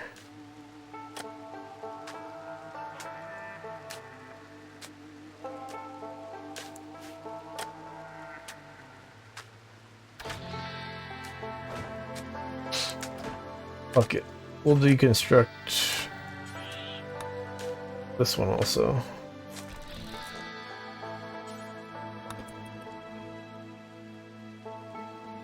There's the crazy man-hunting boom rat.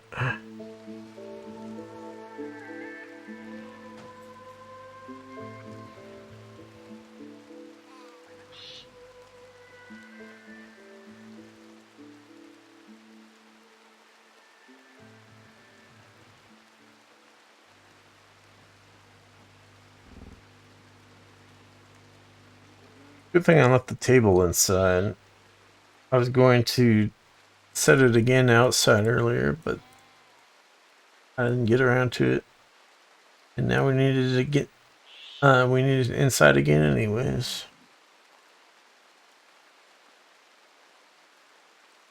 Oh, we're in the dark here now. So maybe we should put a torch over here.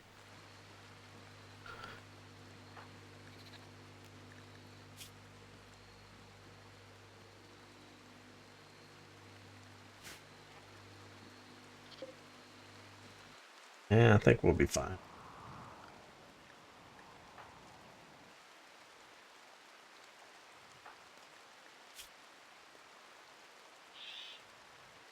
Oh, if this guy goes into like a sad wander or something though, he might wander outside and then get attacked by the mad boom rat.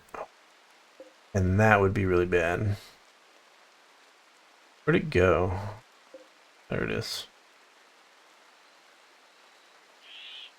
So we got to be careful about that.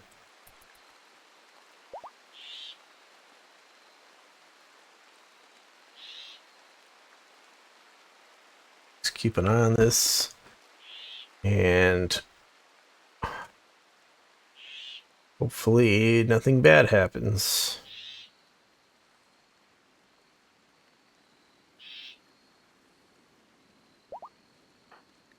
When the hell's this guy gonna get over his addiction? This is taking forever.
Alright, I'm making the jackets. Still got a tribal wear. Or did we run out of wool? Do we not have enough wool for the... No, we got the... What? We got to set this to Marco, but that shouldn't matter. Why are you not making... Okay, we are out of muffalo wool. I saw the wool on the shelf here. I thought it was muffalo wool. That's the sheep's wool. So that's why he's not making the tribal wear just yet. We need more muffalo wool to make that happen. I think it's going to be a little while. Well, actually, this muffalo is just about ready to be sheared. So we're going to have muffalo wool very soon, actually.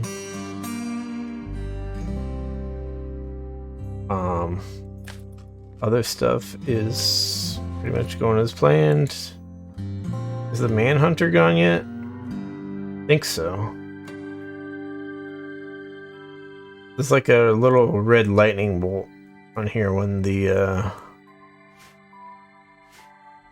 when an animal is maddened. So I think the manhunter thing basically just goes away when the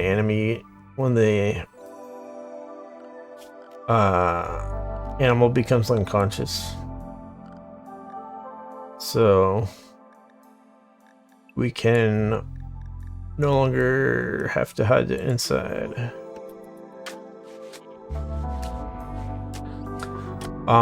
But yeah, let's call it a day for there though. Holy shit. This video is longer than the last one. That was unintentional. I spent way too much time playing this game.